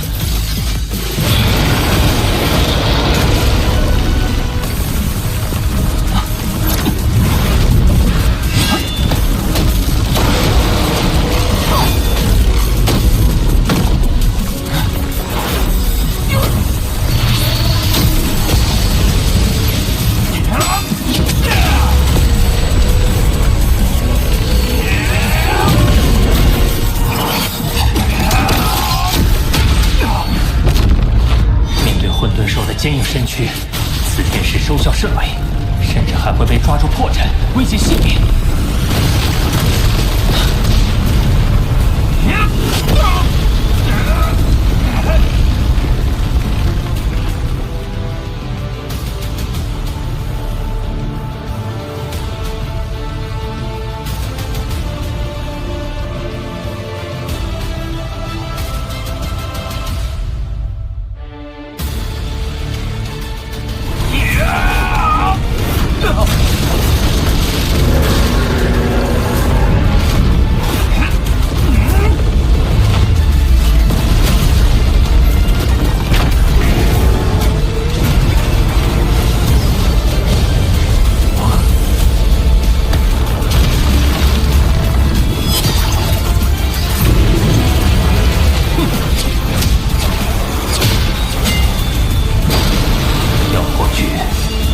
将我参悟混沌碑时在脑海中浮现的招式完美还原出来。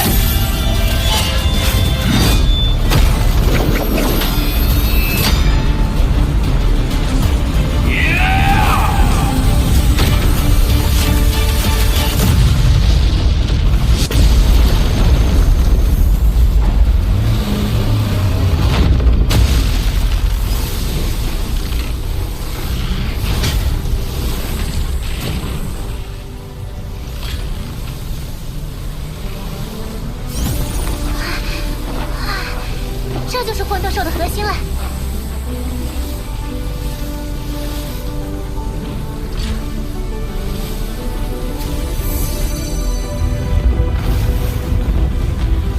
元核作为3个身体的共同核心，在吸收混沌兽力量后，会令金角巨兽和魔杀族分身对金之本源法则和空间本源法则产生更加清晰的感悟。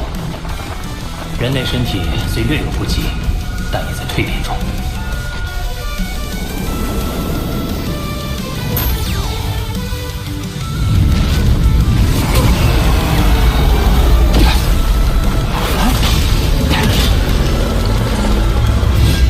要独自面对混沌兽群，难怪众多天才会折戟于此。但是，我有必须应战的理由。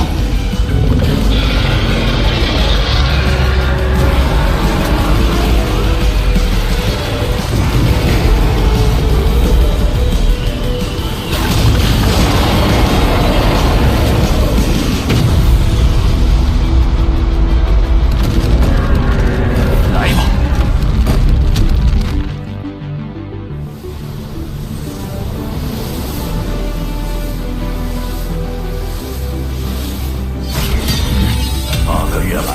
除了更进一步的魔蓝，仅有荣军和加莱西闯过第1层。不知谁会是下一个通过者。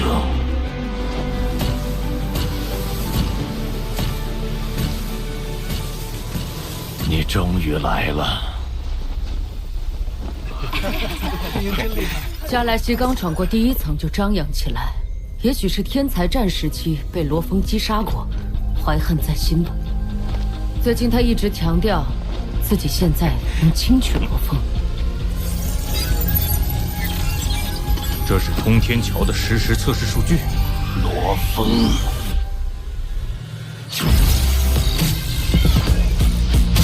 眼神灵第3重，天剑式。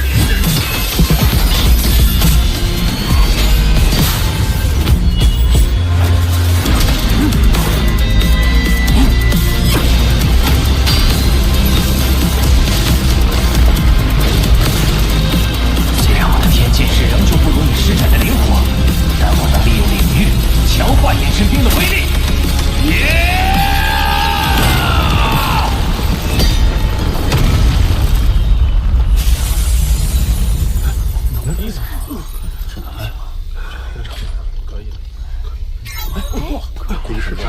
罗峰闯过第1层了。加莱西，你现在还觉得能轻取罗峰吗？既然我能先他一步通过第1层，那第2层也会如此。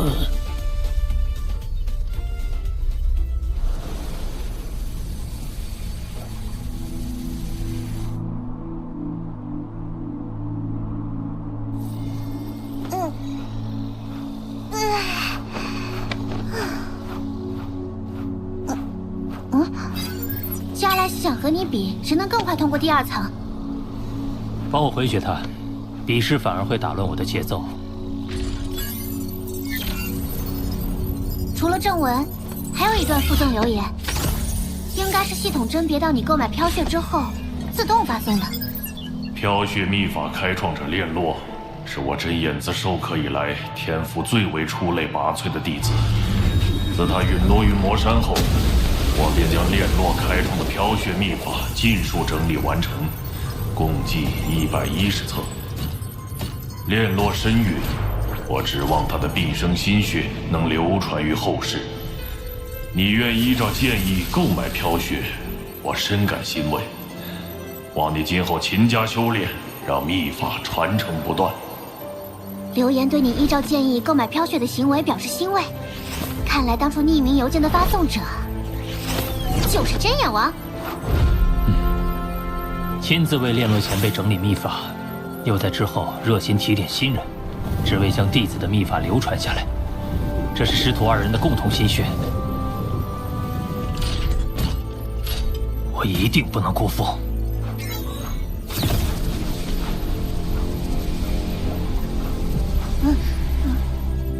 在飘血的帮助下，我对第1幅图的理解更深了一层。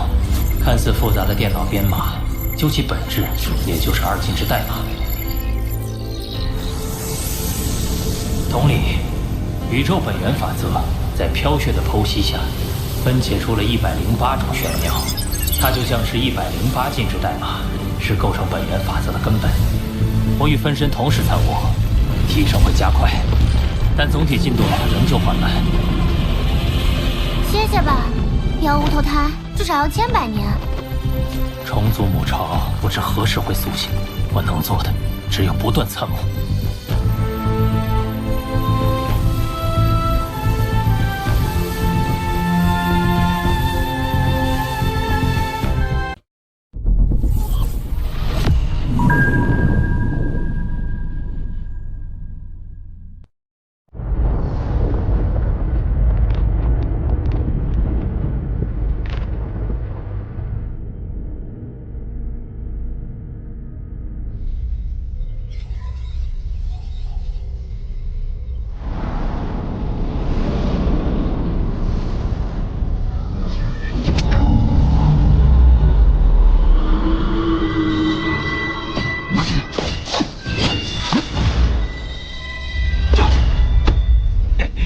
说吧，最近有见过罗峰吗？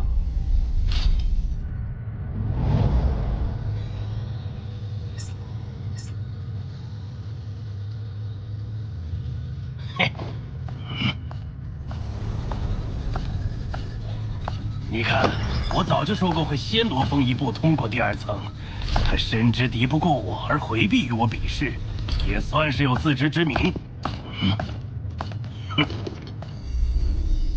一味枯坐修炼，期间从未闯过通天桥。罗峰，希望你不要在修炼上走岔路才好啊！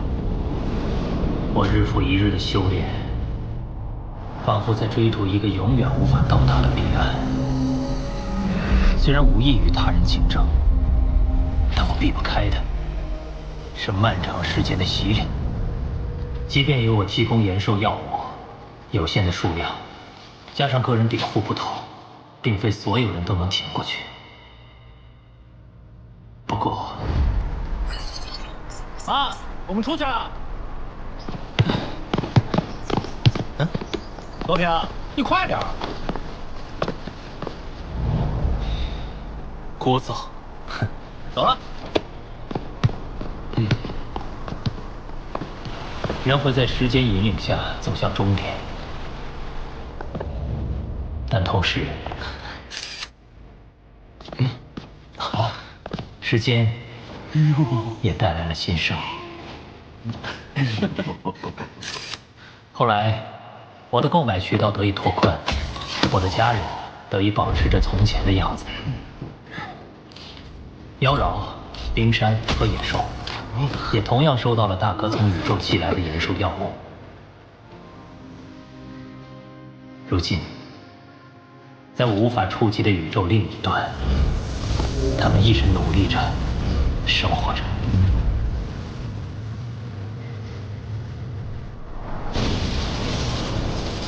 2084年1月，在二哥和阿华的努力下，虫族母巢防御计划开始正式推进。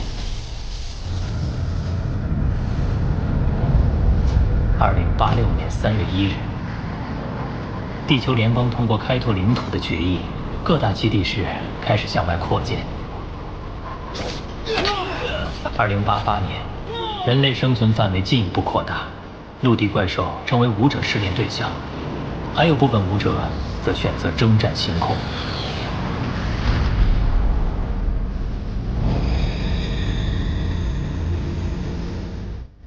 2089年初，平平开始协助徐新处理公司事务，而小海性格随我，不安分，已经在闯荡宇宙了。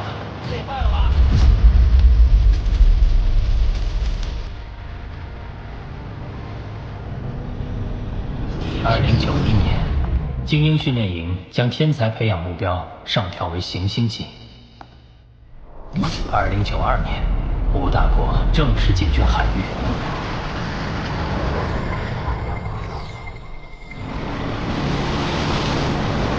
2099年，火星改造计划启动。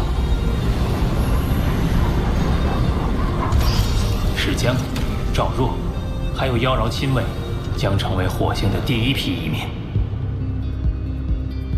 虽然未来无法预测，但眼见他们一步步向前迈进，我又怎会止步不前？我将飘雪秘法与混沌杯图画相互参照，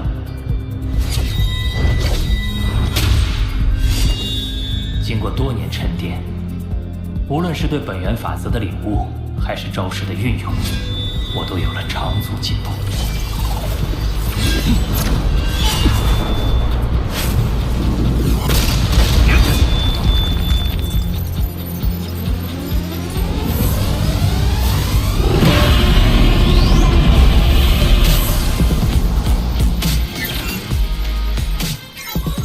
地球上已经过去了30年，按混沌城时间计算，我也已经枯燥了整整10年。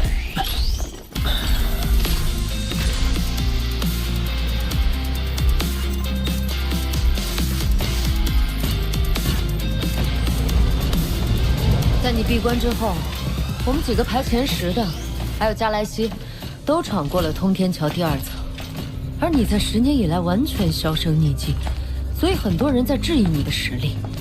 哼，你不质疑吗？我不质疑啊。我相信，为了族群命运而努力的人，是不会轻言放弃的。毕竟我也是为了族群在奋斗啊。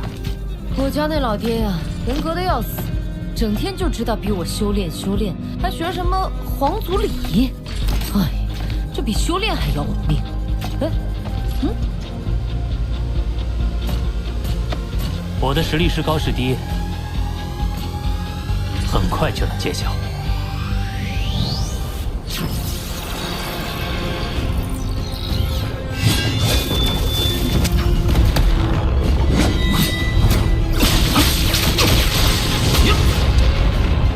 当初掏空积分够弱的幽影吸血刀，抹杀族分身一直在钻研，而他的招式同样适用于我的人类身体。幽影吸血刀，怒影！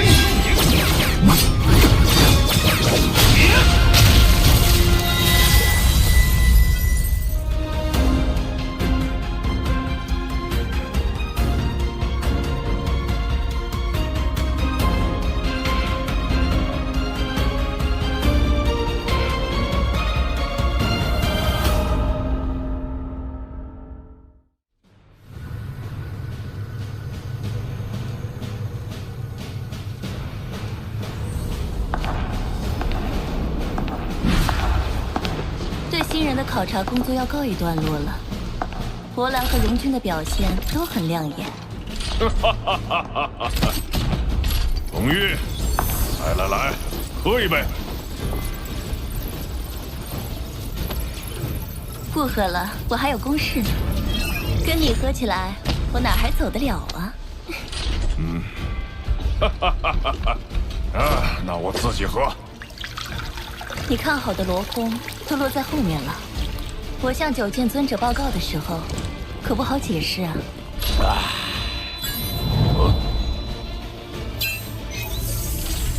龙玉王殿下，罗峰已顺利通过通天桥第2层。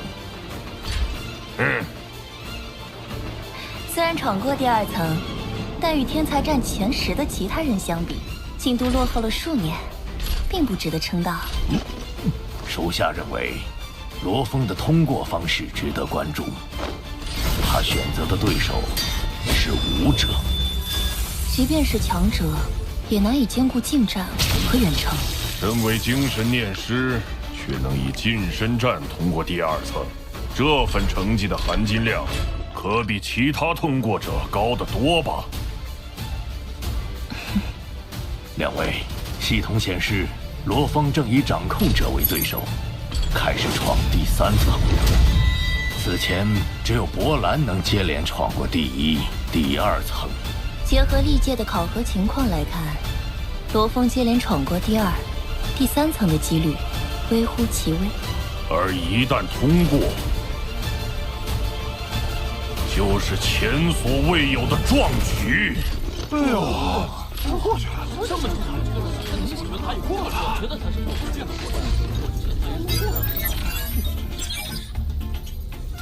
罗峰通过第2层后，又在闯第3层。看来他静坐10年，是在悄悄下功夫呢。不过，有人从苍伯前辈那里听说，九羽流派中，除真眼王以外，炎龙王、千幻王、剑环王等宗师级强者都没有跟进了解罗峰情况。难道他们并不看好这次的结果？因为罗峰居然在这闯第3层，这又不要金辉和金辉败了。我觉得罗峰相当有机会闯这一层，真厉害。罗峰整整10年都停留在第1层，一转眼就要冲击第3层了。常年停留在第1层，不正代表着他进展缓慢？怎么可能会闯过？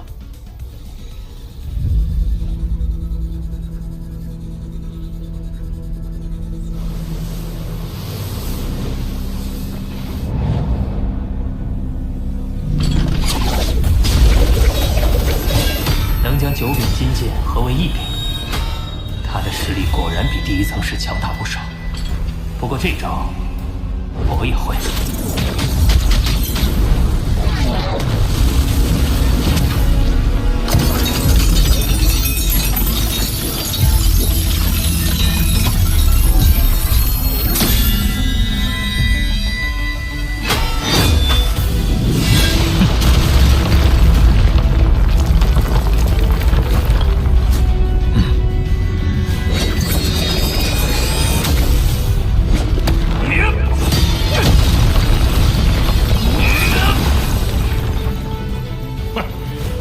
第3层意味着追平博兰，罗峰他根本做不到这个程度。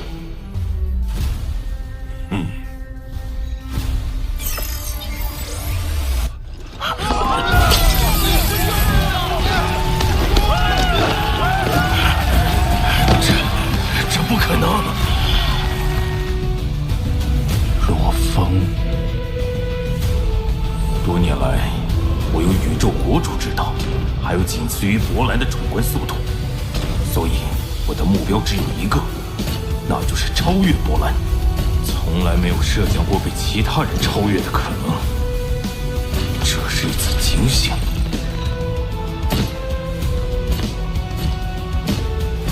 罗峰，恭喜你！就连炎龙他们也按捺不住，开始向我打听罗峰的情况。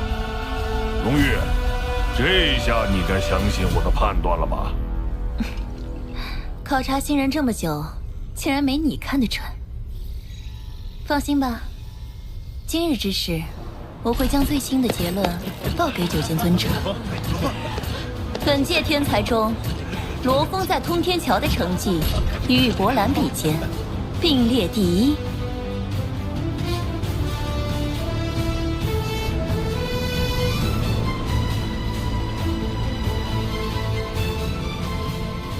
如今，我已悟透雨滴途中的每一滴雨，其演变而生的9种意境，于我而言已没有秘密。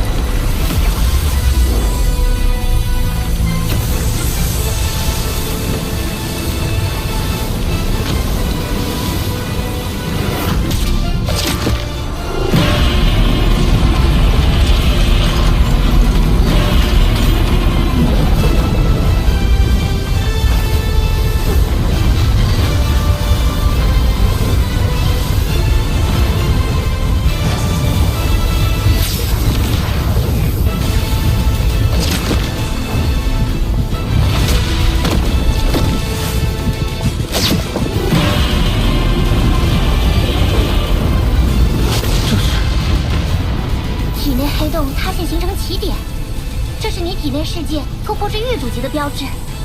随着等级的提升，起点内部未来能孕育出一个可让他人在其中生存的世界。金角巨兽和魔杀族分身也都突破到了域主级。先前是体内世界的等级限制了分身成长，如今限制终于解除。以现在的实力，虽然还比不上域主级高阶的明玉，但足以碾压当初威胁地球的诺兰山。10年间，因地球人身体一直枯坐参悟空间法则，导致其等级还停留在宇宙级1阶。日后我得抓紧修炼，让人类身体等级赶上其他分身，并早日达到界主级。不过现在有更重要的事等着我。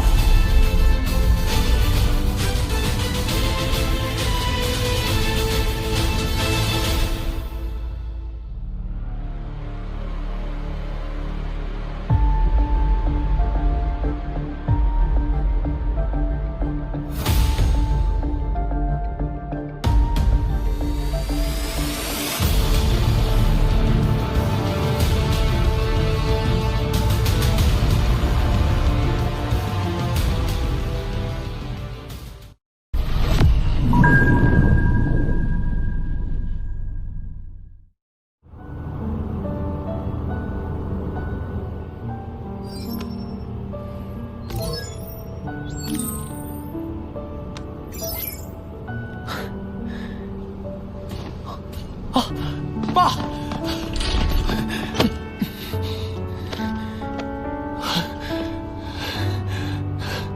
爸，你终于回来了。老平，你妈妈呢？这边。估计没看到消息。她现在从早到晚忙工作，还把网络上线地点都固定在了公司。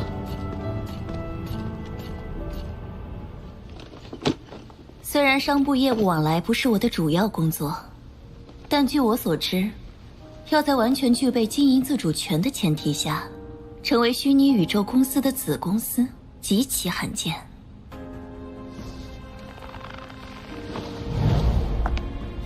听海公司不仅在星际房产与连锁餐厅领域大有突破，金融投资部更是成绩斐然。我认为我们的盈利能力足以争取经营自主权。即便你的丈夫是虚拟宇宙公司的核心成员，你也不会因此得到优待。要想成为我们的子公司，所有人都得站在同一起跑线上。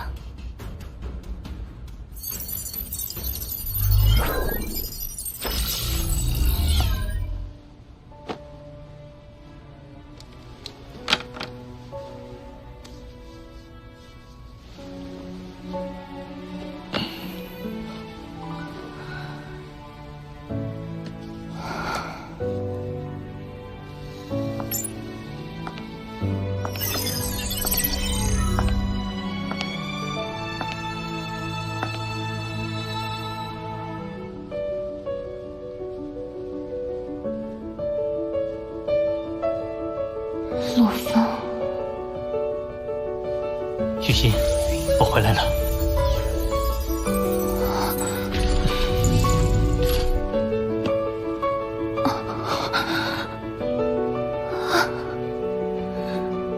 陆枫，真的是你！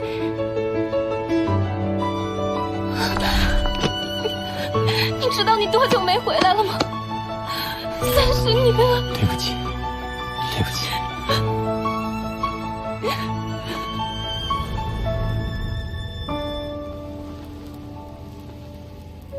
我以后会常回来的，你工作也别那么辛苦了。我不能只是坐享其成，我也想为地球的发展尽自己的一份力量。徐昕，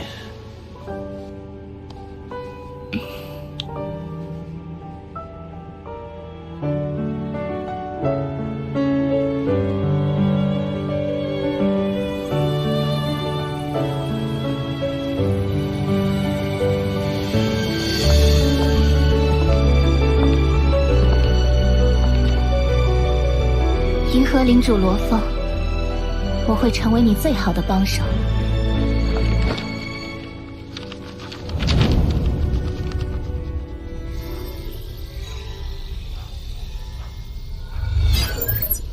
按规定，闯过第3层就能去听九羽一脉开宗立派的强者讲课，而想拜入谁门下，第一次就必须到他那听课，以示尊敬。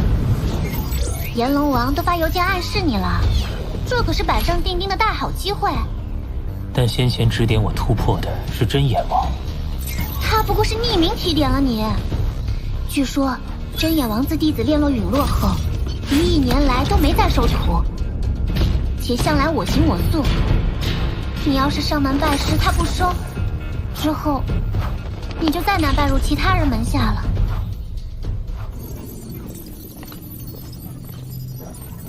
到底什么样的天才才能被宗主看上啊？上一个想拜师的是有着人类巅峰血统的满卡星人，玉主级就闯过第9层通天桥，结果还是被轰出去。上个是荒神族的界主。罗峰，你要不再考虑一下？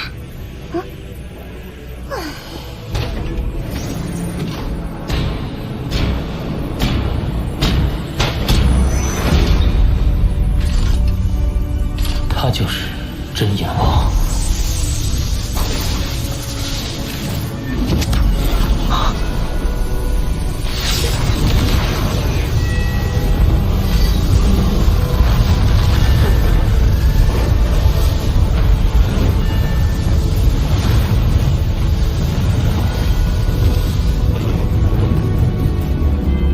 其中竟有万千时间，这瞬移简直不可思议。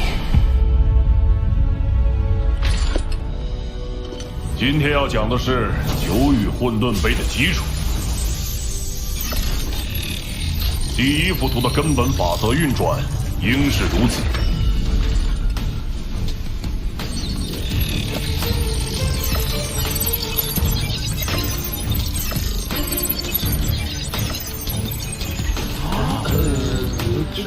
对空间法则的理解似乎更清晰了。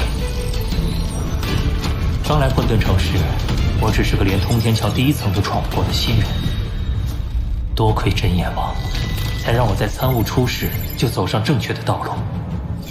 或许对他而言只是随意之恋，可对我而言，怕是影响到将来亿万年。今天就到此为止，散了吧。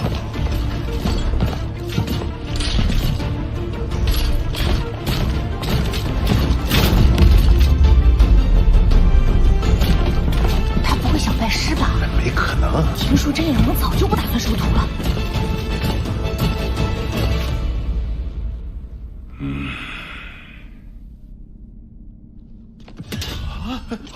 真拜师了！真拜师了！真拜了！哎呦！弟子罗峰恳请老师收弟子为徒。他在想什么呀？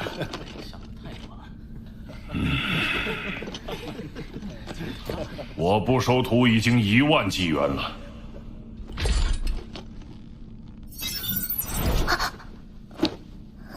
是该收个徒弟了，罗峰。从今天起，你就是我真眼王的弟子。大新闻！真眼王收徒了。炎龙这回可是输给我了。你如今的通天桥成绩，已与同届天才战第1名的博兰打平。日后你有信心超越他吗？有。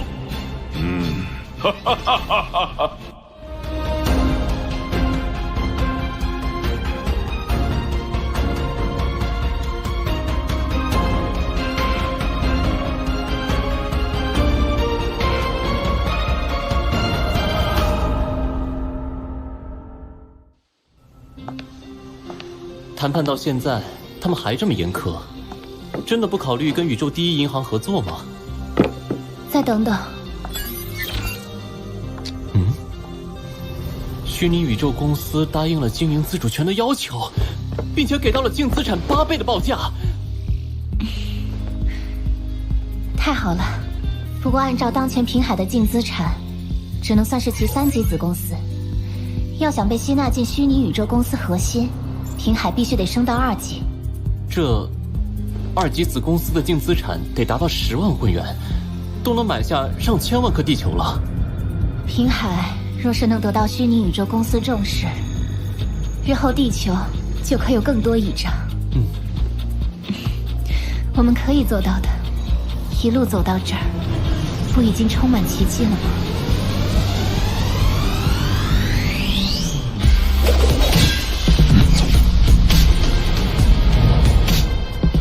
自此，我开始跟随真眼王修炼，苦心钻研空间法则。这些年里，虚心靠公司经营收益，购置大量高科技设备改造地球。如今，地球生态已完全恢复，人口大量增加，只有重组母巢的威胁依然存在。好在重组母巢100公里内已是封闭禁区，且有实时监测，期间2次毒气喷发并未造成伤亡。在极限武馆的开拓改造下，火星已恢复星球磁场，形成适宜人类生存的大气环境，而月球将被开发为未来粮食生产的太空基地。众宇宙奴隶曾于危难时保护地球，如今我也有能力守卫家园，便兑现承诺，解除了生物芯片，资助他们返回家乡星系。但仍有许多人选择留在地球安家，而白卡罗、敖古、蒙伊早已融入了我的家庭。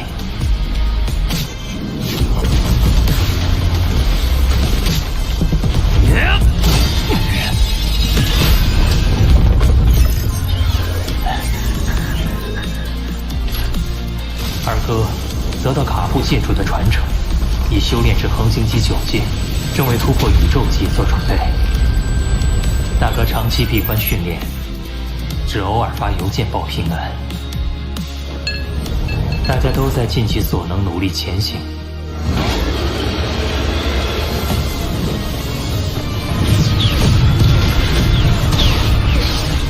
我更不该有丝毫松懈。20年一晃而过，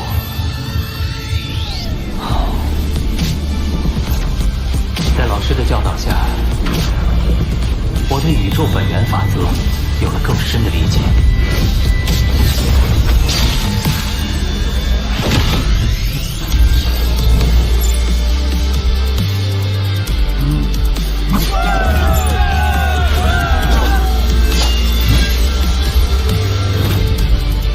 离开前，我打算再闯通天桥第5层，若能获得参悟机会，便可在离开后慢慢吸收。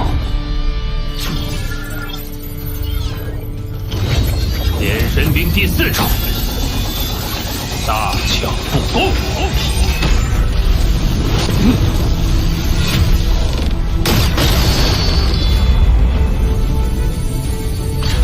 是炎神兵第5重，空间切割。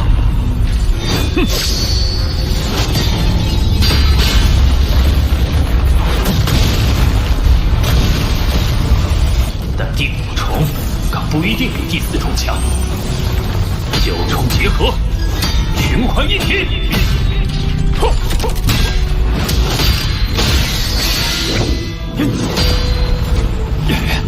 光是勉强维持金柱形态，念力就被消耗了近3成。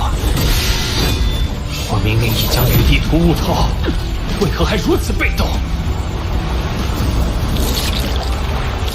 原来是这样。我虽悟透了9个余地，却未把整幅图视作整体。图腾金柱将剑之领域完全包裹在内，是为大抢复攻，蕴含的正是空间法则的合一之道。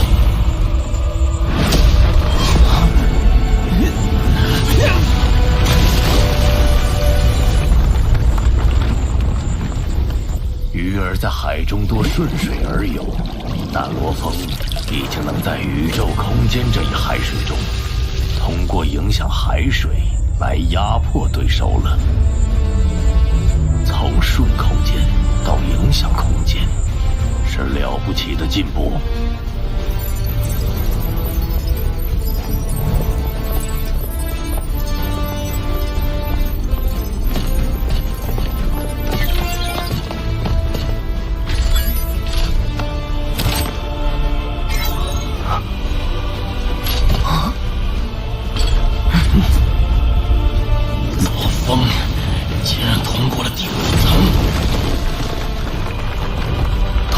波澜了，我可是原始空域的呀，为什么我跟罗峰的差距就越来越大？平均30届天才战，才有1人能在混沌城期间就通过第5层，而此人还不一定选择九羽混沌杯。这罗峰还真是你们九羽一脉千万年都难得一遇的好苗子。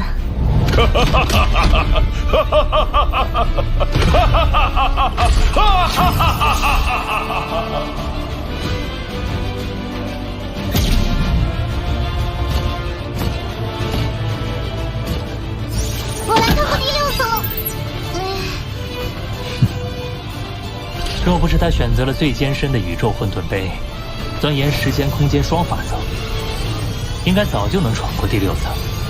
老师对我的期望只能日后实现了。伯兰确实是天才，我会超过他，但不是现在。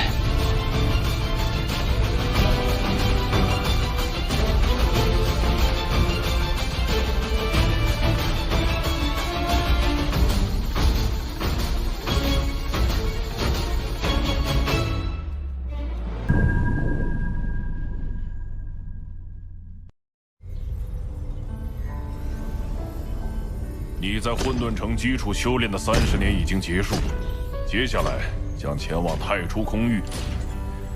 跟后续的修炼任务比起来，混沌城算是十分安逸了。安逸？我们这批因为混沌兽就死了近2成。外面要危险100倍。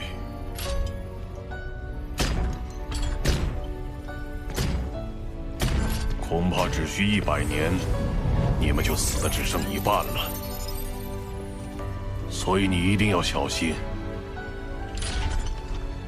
离开后，如果遇到无法解决的大难题，来找老师，明白吗？是。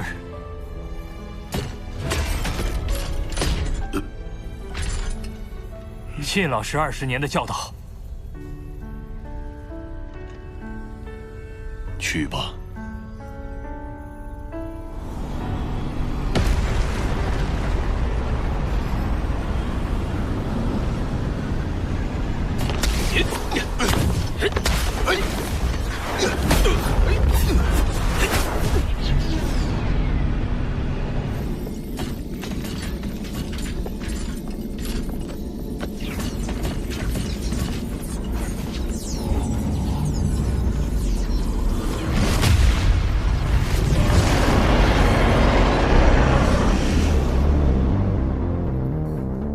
混沌城这30年，我完全掌握了九羽混沌杯第1幅图，对空间法则的理解远超以往。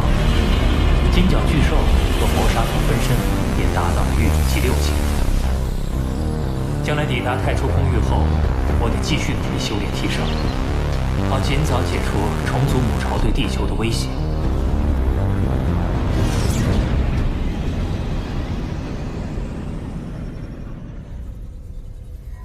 太初空域即将抵达。所谓空域，是指原始宇宙在演变中因为特殊原因而形成的奇异区域，因为其中蕴含着无比浓郁的宇宙本源能量，非常适合修炼。所以公司在宇宙中选定了4处空域进行开发改造，太初空域便是其一。我们要直接穿梭到太初空域的核心地带，坐稳了。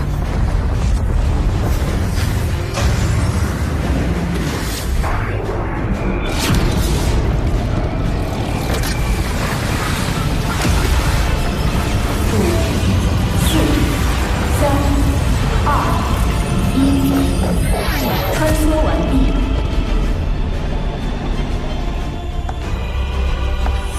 景虚拟。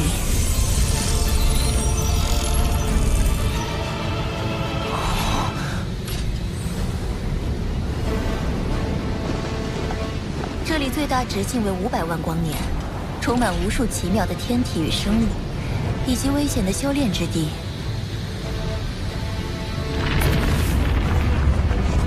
我会将你们送往各自住所。你们的虚拟系统中增加了太初空域的专属修炼资源，尽情修炼吧。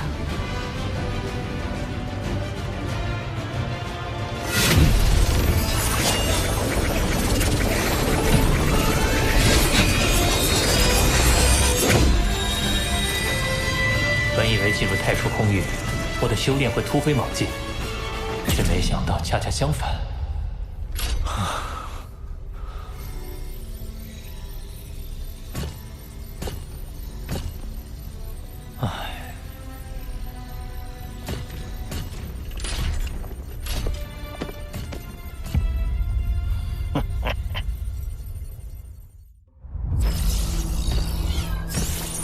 最近你修炼缓慢，是时候下猛料了。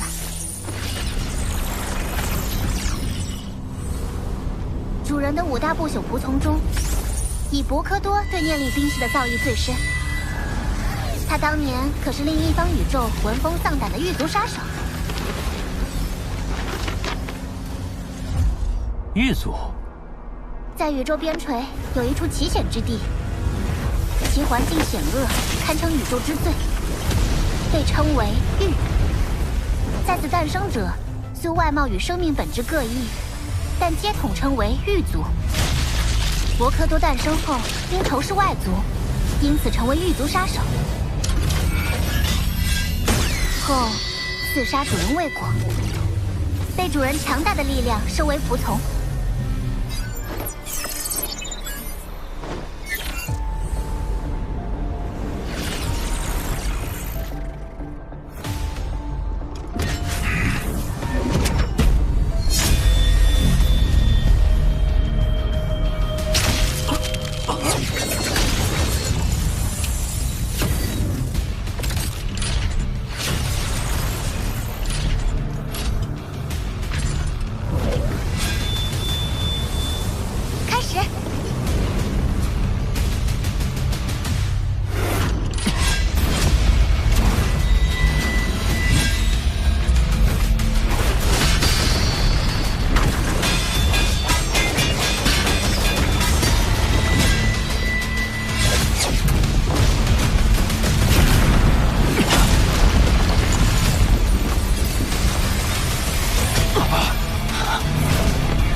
组合方式竟如此浑然，我仿佛感受到了。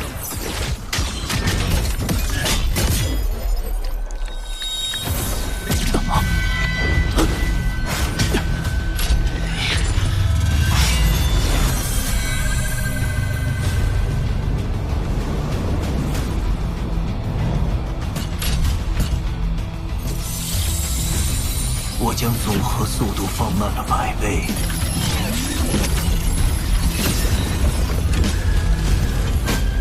看到了吗？看到了一丝奥妙，但不真切。再来。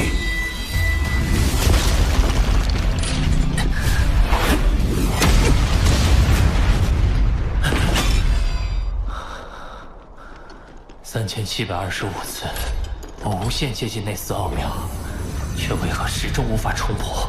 我想不通。想不通，很正常。在太初空域，没有混沌城闹外显的宇宙本源法则，一切就只能看自己的领悟力了。这个会对你有帮助的。多谢老师。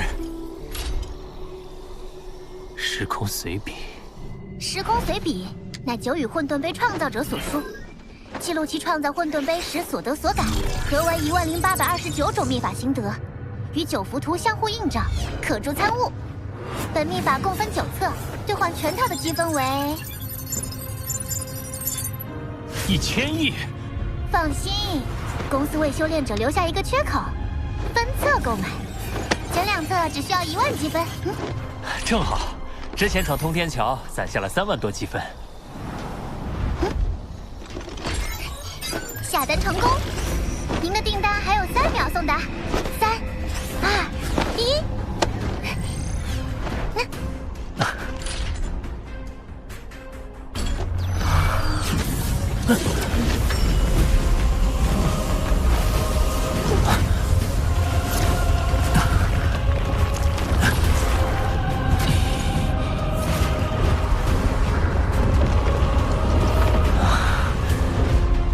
原来是这样，困住我的那些瓶颈仿佛就要冲破了。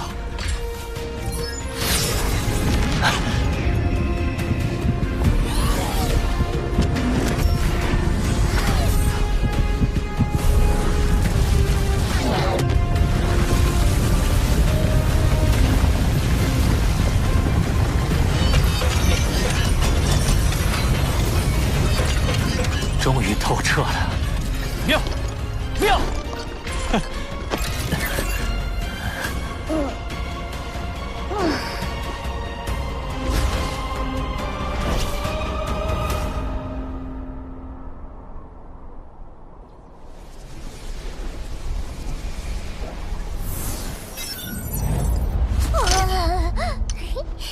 巴巴塔，几点了？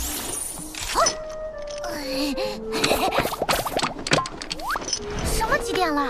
已经整整32天了，参悟的怎么样？还行，学会了3219种秘法。九羽混沌杯第2幅图的前2处玄妙，我也已经悟透。啊，你管这个叫还行？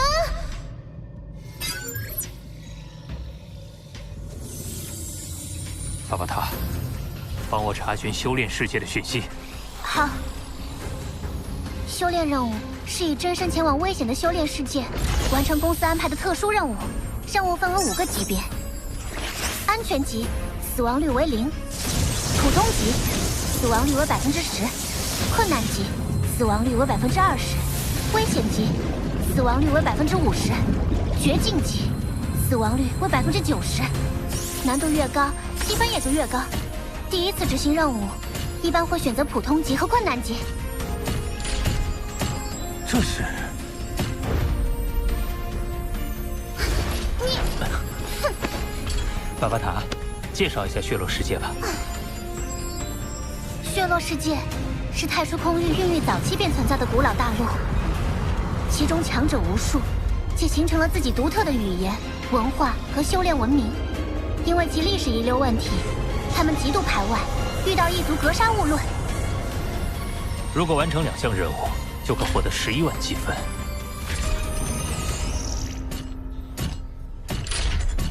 巴巴塔，开始准备了。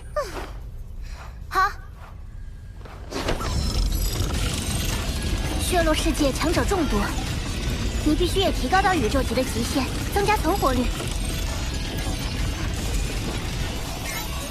异世界不确定性极高，你还必须购买大量的应急物资，以备不测。罗峰，你要学习他们的语言。眼神冰和魔云堂也绝不可轻易示人。为了融入血落世界，你需要制定一副血落世界风格的战甲。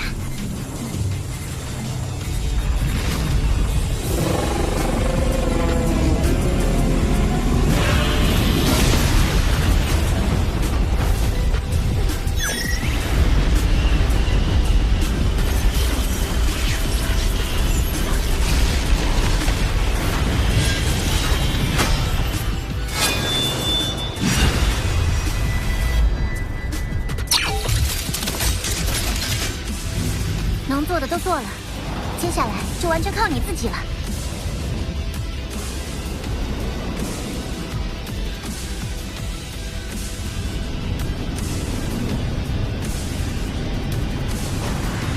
出发前，我已预料到此行必有危机重重，九死一生，却没有预料到这片大陆比我想象中的还要恐怖，而其中还埋藏着一个温和的训练已经不适合我必须迅速变强。先不要轻举妄动。没错，为时尚早，而且还有陨落的风险。不能再耽搁了。我必须尽快达到能消灭母巢的实力。这是公司高层深思熟虑后的一致决定。多多，徐星紧急来电！阿峰，之前的毒气原来是前兆，现在……徐星、阿华、二哥。